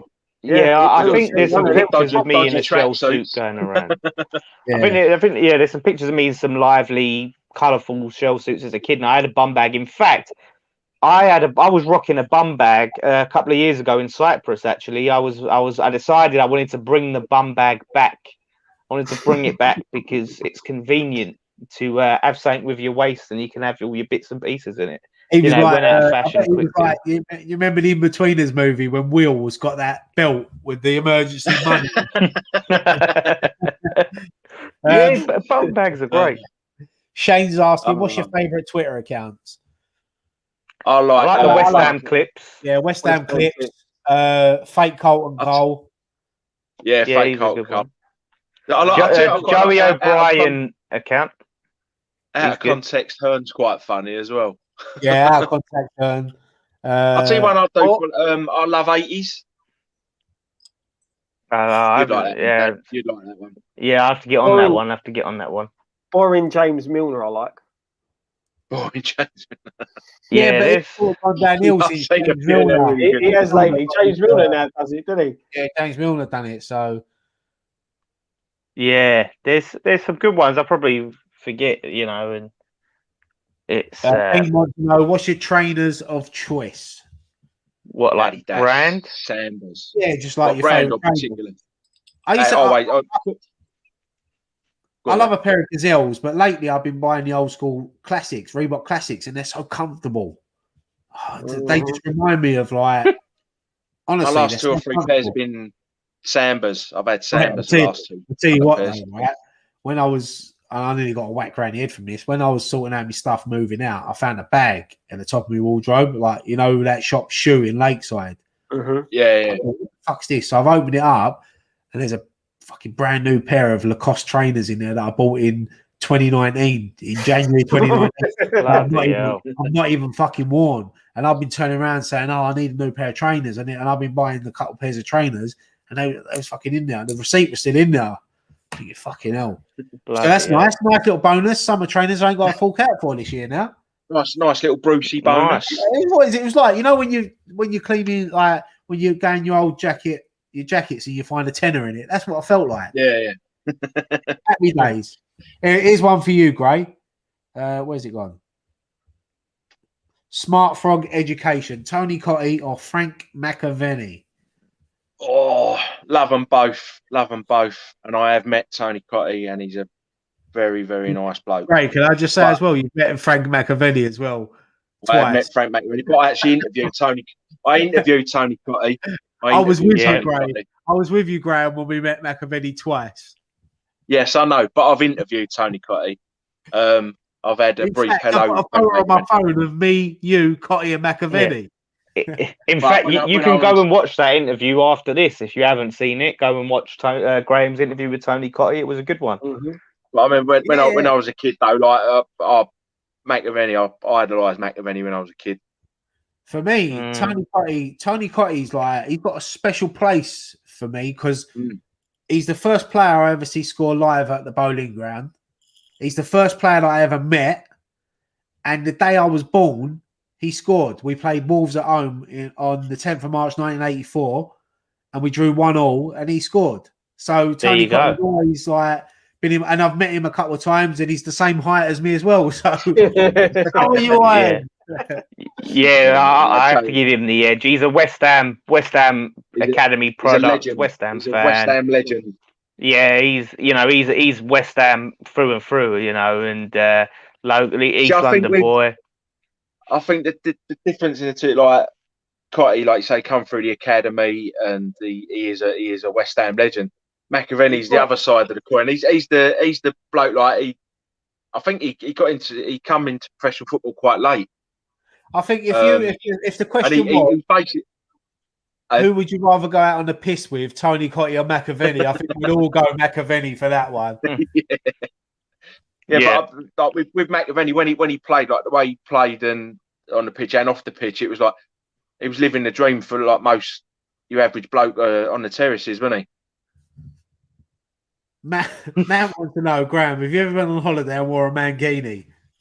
I've never worn Speedos. I've never worn Graham, you seem like a Speedo guy. You really seem like a Speedo guy. No Speedos, mate. No Speedos. How old is Ryan? Yeah. I'm 36. Looking a lot older than when we first met, mate. Let me tell you that. Oh. Where is it? Kent Sam was at the toe poke past Southall in the header. That was my first game. Yeah, that was when we drew 2-2 at home to Everton. That Monday Night Football. That was my first ever game at the Bowling Ground. So Tony Cottee scored 2 that night. I see Tony Cottee bag against Bury, 10-0. I was there. My very first game. Then it was all downhill from there. It's an interesting one. A bit different. Brandon, what's the first movie you ever watched at the cinemas? I can't remember that. I'm not going to say Graham. I think I watched Dracula in about 1930. Graham was at the premiere of Snow White. Yeah, I can't remember that. Do you know what? I think mine was either. No, it wasn't. Because a lot of time, I think the one that you remember probably isn't the first one you get taken to. A lot of kids get taken when they're like 2 or 3, didn't they? And that's probably when I was. I can still remember my first one I went to see, and I can still remember it clearly. It was Ghostbusters 2, 1989, and I can still remember it because. What was I, 5 at the time? And I remember, because I'd never been to a cinema before, and I remember running off thinking, yeah, I'm a little flash little git. And I run in there and it was all dark and there was a massive screen and I shit myself. And I'm running back. And yeah, that was the first one I ever seen was Ghostbusters 2. See, my mum switched off when I could actually use her help right now to tell me what sod knows. I remember one of the earliest films I remember seeing was this film called Rainbow. And it was one of the most boring films you've ever seen on your life. These kids find the end of the rainbow and they use it to travel around America. I thought you meant like Zippy Bungle and George. No, not Rainbow the movie, but it was honestly people were falling asleep. Breakfast, Jeffrey. Google it. Google it. I think I see a question here. I think Scott mentioned this last week. Matt Powell, which in-betweener are you? We were talking about this the other day. Yeah, we weren't were talking about this. Going back to the movie one, I think my one was an American Tale. I'm sure my brother took me to see that when I was very like. Oh, do you remember that? That was the Little Mouse, wasn't it? Was it Little Mouse? Yeah. I was just checking. I couldn't remember it, and I was thinking it's American Saint, and that's what it was. Yeah, but that was when my first one. But yeah, me and Graham had this discussion the other day. I think we've all got like aspects of one or two. I think Graham would definitely be nil. I don't know. I think I could be Neil or Will. I think I've definitely got a bit of briefcase wanker about me. we were trying and I do come out with some really stupid things sometimes. We were trying to work out who would be Jay. Who's Jay?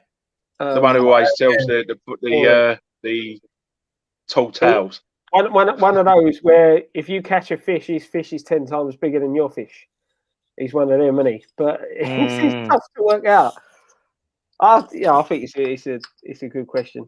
It is a good question. That's a tough one. I think Dan could be Will a little bit because Dan, like when Dan's got a bee in his bonnet about, say, don't let it go. Yeah, that's true. It's true. That's a good point. And he's a briefcase wanker. Yeah, I have seen Dan's briefcase. Yeah. You know what? I did have a briefcase once, and I took it to school once, and I never took it again. You took a briefcase to school. See, I feel like I did. There you go. You're definitely ruled in. I don't know if I remember owning it, and I'm sure I must have one day took it and thought, "What am I doing?" And I had all my school stuff. Who would be Neil? Isn't that mine? Said me. Which one's Neil? Is that the well? What? No, who's Ryan then? I'll probably be Simon. Simon, yeah. With the hair. Yeah. So who's Scott then? Scott will be. Who have we missed? I don't know. Yeah, but mind you, what did we say the other day? You said you have elements of Will, don't you? I think I have elements of a few of them. Scott can be Charlotte Big Jugs. Soho Mist has asked, have any of you been to a Cockney Rejects gig? Well, unless you count the last game at Upton Park, then that's a no from me. Yeah, but I've seen them play. They done. There was a Nicky. You was there as well, Dan. They played at the Isle of Caton. Oh yeah, they did, didn't they? There and all. Yeah, I was there and all. Yeah, so they met Billy Bonds. Yeah. So Billy Bonds one? No, you weren't at the Billy Bonds one, Gray. You was at the McAvenny one. No, I think they was there another one that we'd done. I think it was just me and you there that night. But the one I'm talking about was the Billy Bonds night, and they done like a little special gig. They sung like 4 songs, which no one was expecting, which was quite good. I used to train at the Peacock Gym doing boxing and that. Jeff Turner used to train now. So I used to talk to him quite a lot about West Ham. He's a top bloke, Jeff. Loves West Ham, honestly. He was telling me a few stories. He said like they go to like places in like Brazil, and you get people turning up to concerts in West Ham shirts, and like little villages in Argentina. He said like it's mad that they just all wear West Ham shirts for the Cockney Rejects. So yeah. Do you know what? My brother, I think my brother saw the Rejects 3 or 4 times. He'd seen them quite a lot, but I've never been. It's something I think I'm gonna have to tick off a list. On the list. Yeah, I've got to. You can't really be a West Ham fan. I say when me and Ryan went to one of the check up the working man's, wasn't it, right? Yeah. And they were there, played a couple of songs. So I have seen them, but I've not been to a gig. So there's something I would like to do. Yeah, we'll sort that then, mate. Me and you, absolutely. Mate. Lawrence is asking, do you like Cockneys versus Zombies? And over to you, mate. One of us was probably one of the best films of our generation, to be honest. And the zombies are probably the most accurate zombies you'll find. There was a fantastic cameo in it from somebody. I'll say. Yeah, I like to say. I'd like to say star of the film, but I really maximised the minutes in that film. Someone told me that Jace was a star and you was his understudy.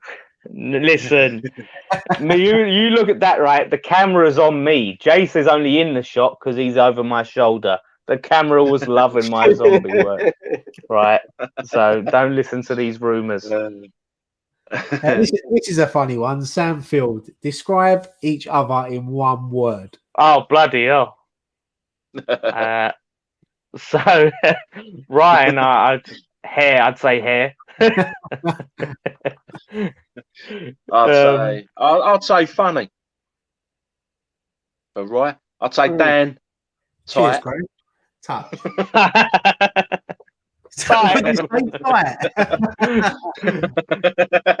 Good. I'm only joking, Dan, but not go on, really. say Scott's one then. Give us Scott. What could I say? Say the Scott's one. Busy. He's always busy. He fucking makes himself busy. Yeah. I say Scott fence, because sometimes when there's arguments, he'll sit on the fence and he'll go, I see what you're saying, and I see what you're saying, and you're both right. Yeah. Classic post-match pints on there. The other one I'd say with Ryan, organised. Yes, yeah. That's the one I'd go for. Thank you, Scott. He's always on time. He's always got everything we need. Yeah. Graham, you got to say eyebrows. Someone's put, of course, Dan. I wouldn't expect anything else. Funky Pidgeys put choker, Graham antique. Antique. Do you know what? Do you know what? I shouldn't really say this live, but we ain't live, so I'll say it. What? Someone I know is. I can't say it because I might get in trouble, but it's funny. I'll tell you off camera, but basically he's going out with a dinner lady.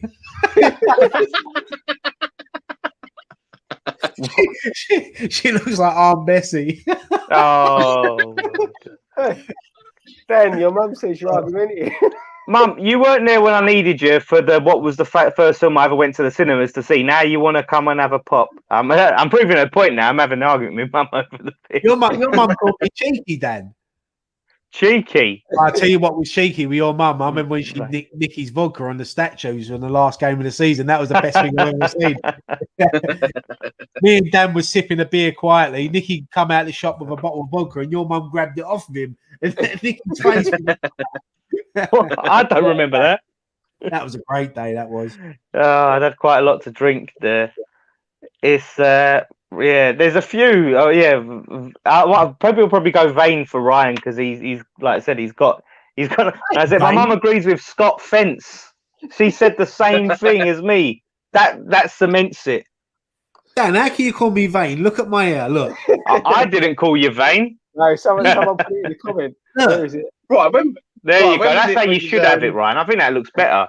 I look like Robbie Jackson. Was it when we was going Blackburn away and I come to pick you up and I got round a bit too early and you just opened the door? He was like, oh. I remember come back in half hour. I remember when we played Man United at Old Trafford in the Cup when Di Canio scored. We was getting the coaches up there, and I woke up because the coaches were leaving Upton Park at I think it was 6 in the morning or 7, something like that. And I woke up at 5:30, got dressed, and I thought, I'm waiting for Nicky to come around and pick me up. You know what Nicky's like. So I thought, let me have a little 5-minute rest. And all of a sudden, I heard a tap on my window because, like, at my mum's house, there's a porch, and then there was my bedroom window. And Nicky's brother Gary was knocking on the window. I fucking fell asleep, right? And I was like, you know when you panic and you don't know what's going on? And we literally just made the coaches at Upton Park. It says, I answered your film question. I obviously didn't see it, so you could have just put it at the end of I answered your film question. That would have been helpful. Dan, you are arguing with your mum. I want to know what it is. I didn't see it, and now I still don't know. But she told me she's answered it. Bloody hell, Hammers, Mikey. We'll take a couple more questions before we leave. What would be your Spice Girl names? Well, Graham, Old Spice. I'd be Bald Spice. Bald Spice. Scott. Fence spice. Spam spice. Bad spice. I don't know what mine would be. Fucking shit You haircut could spice. You could be Elvis Spice. Elvis No, Spice. shit spice. She's still not answering the question. Nicky could be hot spice. It was a Disney film, Dan. That's Oh, what all right, that don't answer my question, does it? Don't tell me the first ever film. What Disney was it? Aladdin, Beauty and the Beast, Lion King. What's better, PlayStation or Xbox? I'll leave this up to you because I ain't played a computer since Nintendo. Yeah, I'm a PlayStation. My last couple have been PlayStation, so Yeah. So, yeah, our PlayStation for me, like, especially recently, got to go with the old PlayStation. And I have such good, vivid memories of the first PlayStation as well that sound still rings in me. So, PlayStation. I'm going Scott? with PlayStation as well, yeah. PlayStation for me as well. Someone said, do you know what? I don't fucking. I keep getting notifications on my phone. I don't know if any of you have got one, but I've got a ring doorbell.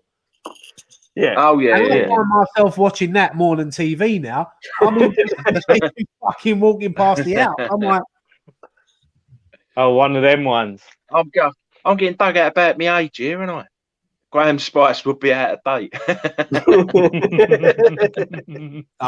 we love you, Gray. I wouldn't mind. I'm only 4 years older than Scott. Bollocks. Oh, I think you're an old head on the young shoulders, Graham. I think that's what it is. Did you say years or decades? Oh, here we go. Here we go. It's a recurring theme, yeah. It's a recurring theme. The thing is, Graham, when you have a lot of the, regardless of a lot of the stories of West Ham back in the day, it sort of brings back vibes of during the war, During the war. During the 80s. I do love Graham though. He's my favourite. I love him on our channel. See, I am the youngest of the group. You know how much I love you, Graham. I love having you on. You can take the banter. We have a laugh, don't we, eh? We do. We have a laugh. 4 years older than Scott the Antarctic. Scott the Arctic.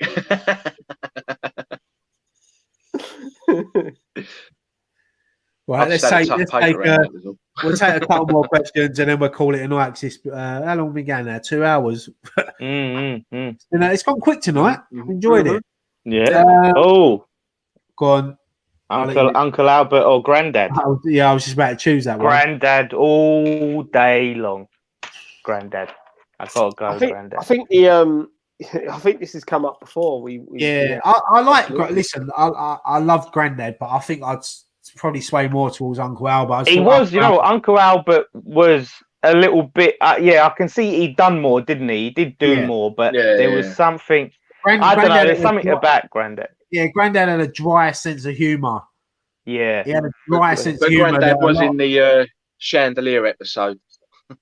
Yes, that was, and that is the one where he got arrested in Spain. That is the thing. Granddad was in the better episodes. He was in the better ones, wasn't he? Like, I mean, obviously, gun running during the Spanish Civil War. Best time to do it. Mine's Uncle Albert. I liked Uncle Albert. Oh, you want a canary? Granddad was brilliant, but Uncle Albert for me, I thought was more funnier. I think some of the stuff he come out with. I loved them during the war, like because he's coming, but you still find it funny, even though you know. Do you know the one that always done me right? You know when there's going like you got to act shots and he's going. Oh yeah. It's great. Or the best one was when he goes, "I'll speak a bit of German." Yeah. What is your name? Well, I think someone said chandelier or barful. I think it's the chandelier easily. I don't know. The barful scene was so funny. One. The barful. Was it that? I think it's overrated a bit. The barful. Nah, I think even it's one of them scenes. You know what's happening. It's just a build up to it. It's like with Trigger with a pork pie, and he's just it's Trigger's reaction that makes that scene when he just spins round looking for him, and he gets up. That's it. But That is it, isn't it? come on, the chandelier and he's there. Brace yourself. Oh, yeah, Rodney. yeah, the One more chandelier. turn down.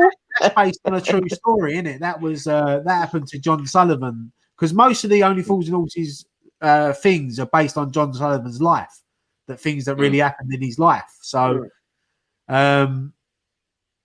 got any more questions? Do you want to say one or two more? Favorite Carry On film?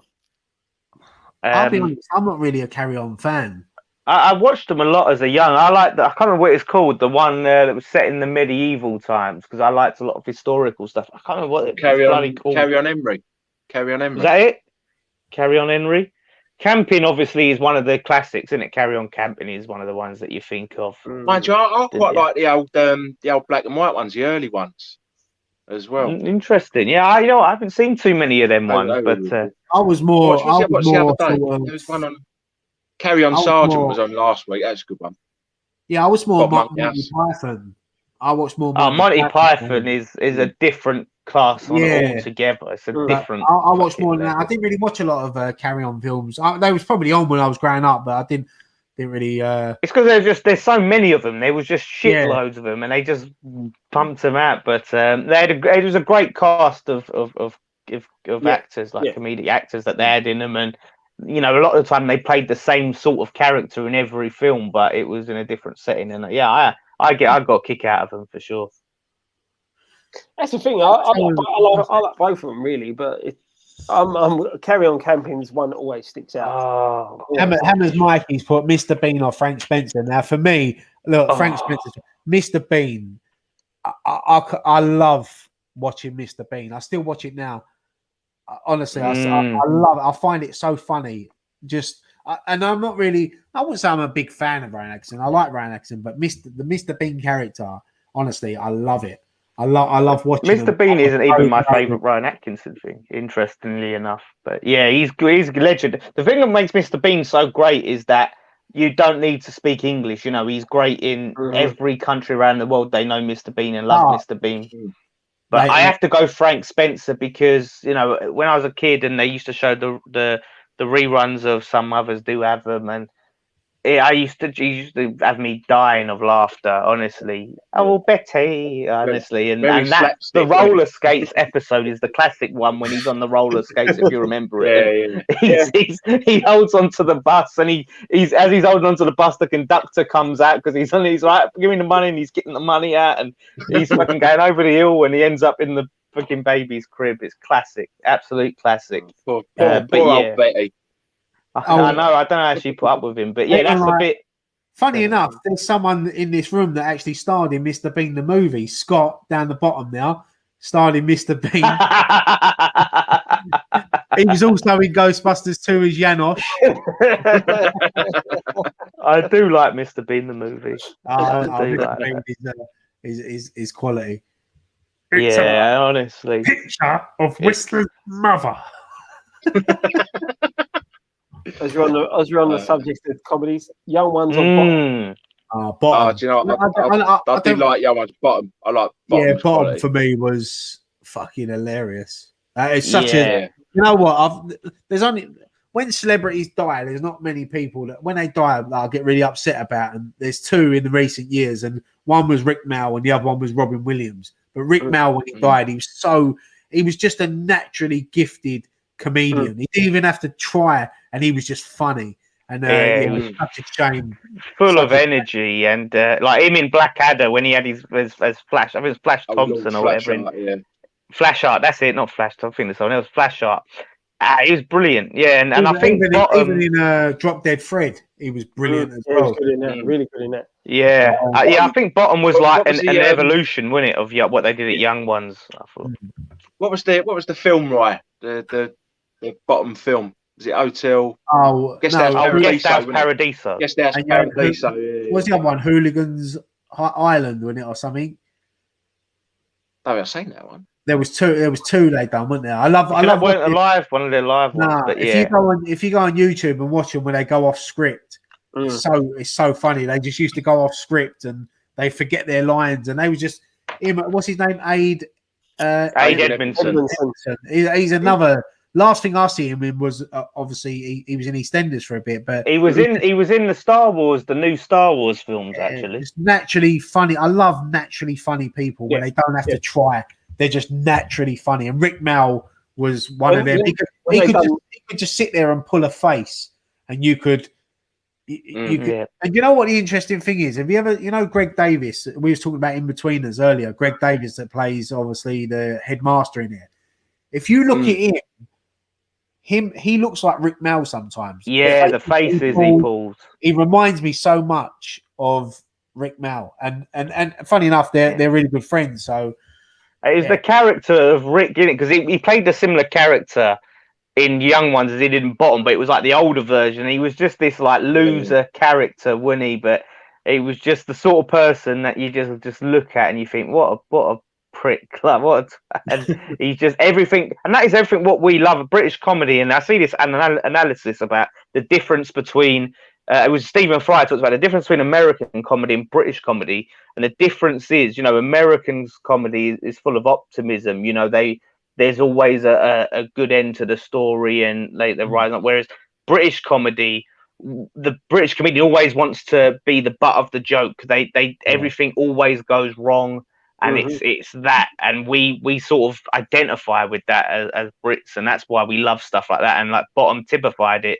They never got the women, they never got the money. It was just disastrous. I agree. You can't beat British comedy. I think British comedy is the best in the world, and that's not me being biased because I am British, and I just think we are. I think you're right. I think we love to be the butt of our own jokes and things like that, and we've got some, I think it's gone downhill a bit in recent times. British comedy, it's nowhere near the level of it was even in like the early 2000s, 90s, 80s, 70s. There's not like the amount of abundance of stuff you can go and watch. It's just I think that also comes down to the day and age, because you can't get away with certain things that you'd find funny, because now it's people get offended too easy, and I think sometimes and I've always said this. I mean, I think sometimes taking the piss out of yourself and situations is a good thing, unless it don't go too far over the top, But I just think that's a lot of thing that we miss, and I think social media and a lot as it plays a part in that these days, that you can't say a lot of things that we found funny back in the days. It's a shame. It's a shame, and people use comedy to make people laugh. They don't do it to offend people. I know people find it offensive, but they're not doing it to be offensive, if that makes sense. I do. It's a what I mean? It's a touchy subject sometimes, but I just think sometimes, just let's laugh at ourselves a bit more, because I think the world would be a better place. I really do. I'm with you, mate. If people laughed a bit more in their lives would be much more happier. And there's a lot of people out there who are down on their laurels, and sometimes a bit of comedy, it gives you a lift, it gives you a boost. And they said, honestly, it's too much. The problem with comedy now, it's restricted by the amount of PC, and that's the problem. It's too much PC in this country, far too much. I think that's probably one of the reasons. Is that I think there's probably other reasons as well why comedy's not so good, and maybe some of the just the way that the legendary comedians that you had back then that aren't around, and I guess it's hard when there's so much has been done already trying to do new comedy. I mean, I remember when I see that James Corden's sketch show he did with the other guy, and it was terrible. It was absolutely terrible. But then you had something like Mitchell and Webb earlier than that was brilliant. And I don't know, it's just there seems to be more of the crap and less of the good now. So I encourage anyone to go back and watch the old stuff if you can, if you ain't seen it. Fast Show fan, did you ever watch that? Did you ever watch the Fast Show? I was more of a Harry Enfield than Chums. Yeah, but the thing is with Harry Enfield, they won't be able to put things like that on nowadays. No. Like when Little Britain first come out, we laughed at that, but they won't be able to put that on these days. No, I mean, I was watching the sketch of Harry Enfield. When his son comes and his son is gay, he brings his partner home, and the dad, his older dad, he's he don't know what to say, and he keeps saying the most un-PC stuff by accident. I'll tell you And one. it's so I'll tell you two people that were really good at that, and Scott and Graham remind me of them. Hal and Pace. Do you remember them? Hal and Pace were brilliant. We had some legendary. Or what's it? What's his name? Jones and Smith and Jones. Smith and Jones. Yeah. That's it too. Listen, I'm going to say it now. If we beat Arsenal, I will drink a cup of tea on post-match pint. I will hate every minute of it. But, yeah. Yeah, my mum's alluding to that sketch. She said, I can't even repeat the sketch. That's how bad. But it was a certain bit. He gets a Christmas scene, and they're buying each other presents, and they give the dad an aftershave, and he smells it, and he goes, but P word. And as a kid, I couldn't breathe. You know when you laugh so hard, it's painful. You can't breathe. And it's like, you're gonna die. I laughed that hard, but I can't even repeat the word that he used. But at the time, and I think it's about context. You can, of course, it's un-PC, or it's bad if you take it as face value. But you have to look at the context, and the dad was the butt of the joke. The out of touch dad who didn't understand these kids. He was trying to say the right thing, but they weren't making fun of the gay son and his partner. They were making the dad was the butt of the joke, and you have to look at the context of it. So, I think that's the problem a lot of the times, you know. Yeah, I think a lot of like with comedy these days, I think that people that should be offended by it are not, and that's the thing. You know, people are offended on other people's behalf. Yeah, people laugh at it, and look, you can always overstep comedy. I know that, but I think just someone just said there, Thin Blue Line. Do you remember that? Yeah, Rowan Atkinson. Yeah, and Patrick from EastEnders. I used to love that actor in it. He was also in. What was he in? Was it Absolutely Fabulous? No, not Absolutely. Gimme. Gimme. Yeah. He was a roommate. What was his name? Patrick Truman that's in EastEnders. He was in Thin Blue Line as well. Yeah, and there was. I love the guy with the moustache. The rivals running out. He was like, "And your hoity-toity rules." Yeah, I've never heard hoity-toity before until I see. You're wishy-washy, hoity-toity. Yeah. We'll leave it there. It's nearly 10 o'clock. Fucking hell, that flew. Yeah, my phone's about to die. Yeah, I've got to have my dinner. We'll be back on. Oh, someone's just said Desmond's there. Don't even get me started on Desmond's. I love Desmond's. Desmond's was good. Before we go, has anyone seen the new Coming to America? Not yet. Not yet. I've seen the trailer. I haven't watched it yet. Any good? I'll be honest. I've seen it. I don't want to spoil it. It's not the greatest, but for sentimental reasons, just watch it because they bring a lot. They show a lot of the old one, and there's a lot of the original actors in it that you wouldn't even suspect are in this number two. But is it one of them? You have to if you're a fan of the first one. If you're a big fan of the first one, you'll like this one. I love. I'll be honest. I loved the first one, and I was very disappointed by the second one. But it's another one. You can't do the sort of the comedy they done back in them days now. So they've got. It's worth watching, but it's worth watching. But it's nowhere near as good as the first. Yeah, one. It's hard to recreate that magic and live up to the first one. I think you just got to go into it. There's a lot of people in this film from the first one that you wouldn't even expect them to be in this film. It's worth watching. The end of the film was the best part for me, but it's worth watching. You might as well watch it. Yeah. I'll give it a watch. Yeah, it's worth watching, but we'll leave it there. We're back. Well, let me quickly answer that question. That show's called Game On. Staying in with the ginger tosser and the blonde sort. I used to love that. Game On. Game On. With the What was it? He's going Martin T. He'd never leave his flat, would he? He said, "What was it? Because he said the skunk pussies would get him." Another one as well. Great comedy. 90s comedy. You can't beat. He's given. He's given Zahid the credit for that one. Samantha Janice. He said, "Thanks, Zahid." Yep, game on. I said it first. I give you that. Give me the I was credit. trying to think who the it was Samantha Janice. Couldn't remember. Yeah. She was in there. Samantha Womack. Samantha Womack. Yeah. Ginger tosser. That's what he used to call him, didn't he? You ginger That was tosser. quality. That was quality. Oh, brilliant stuff. Brilliant. Oh, look, loads of people coming out of classics now. Don't forget your toothbrush with Chris Evans. Yeah. Wait, I'm going to be watching this very, very soon. Have you seen it yet, Dan? What's that? No, I haven't. It's 4 hours. I need to set aside an evening to bloody go and watch that. What's the Justice? What's that? Justice League. I don't think you'd like it, right? It's Justice League, Superman, Batman, Wonder Woman, Aquaman. Yeah. No, because they basically the first film was a lot of people hated it when it first came out, Justice League. But what he's done is Zack Snyder's done like they filmed extra scenes, he's re-edited it and all of that and made it even longer to make it better, apparently. So the trailer looks a nut. So yeah, that's yeah. So, but it's 4 hours long. 4 hours. Almost as long as tonight's Friday night pint. Yeah, you know what makes me laugh though, right? If I said to you, I need a wee and all. Let's watch a film.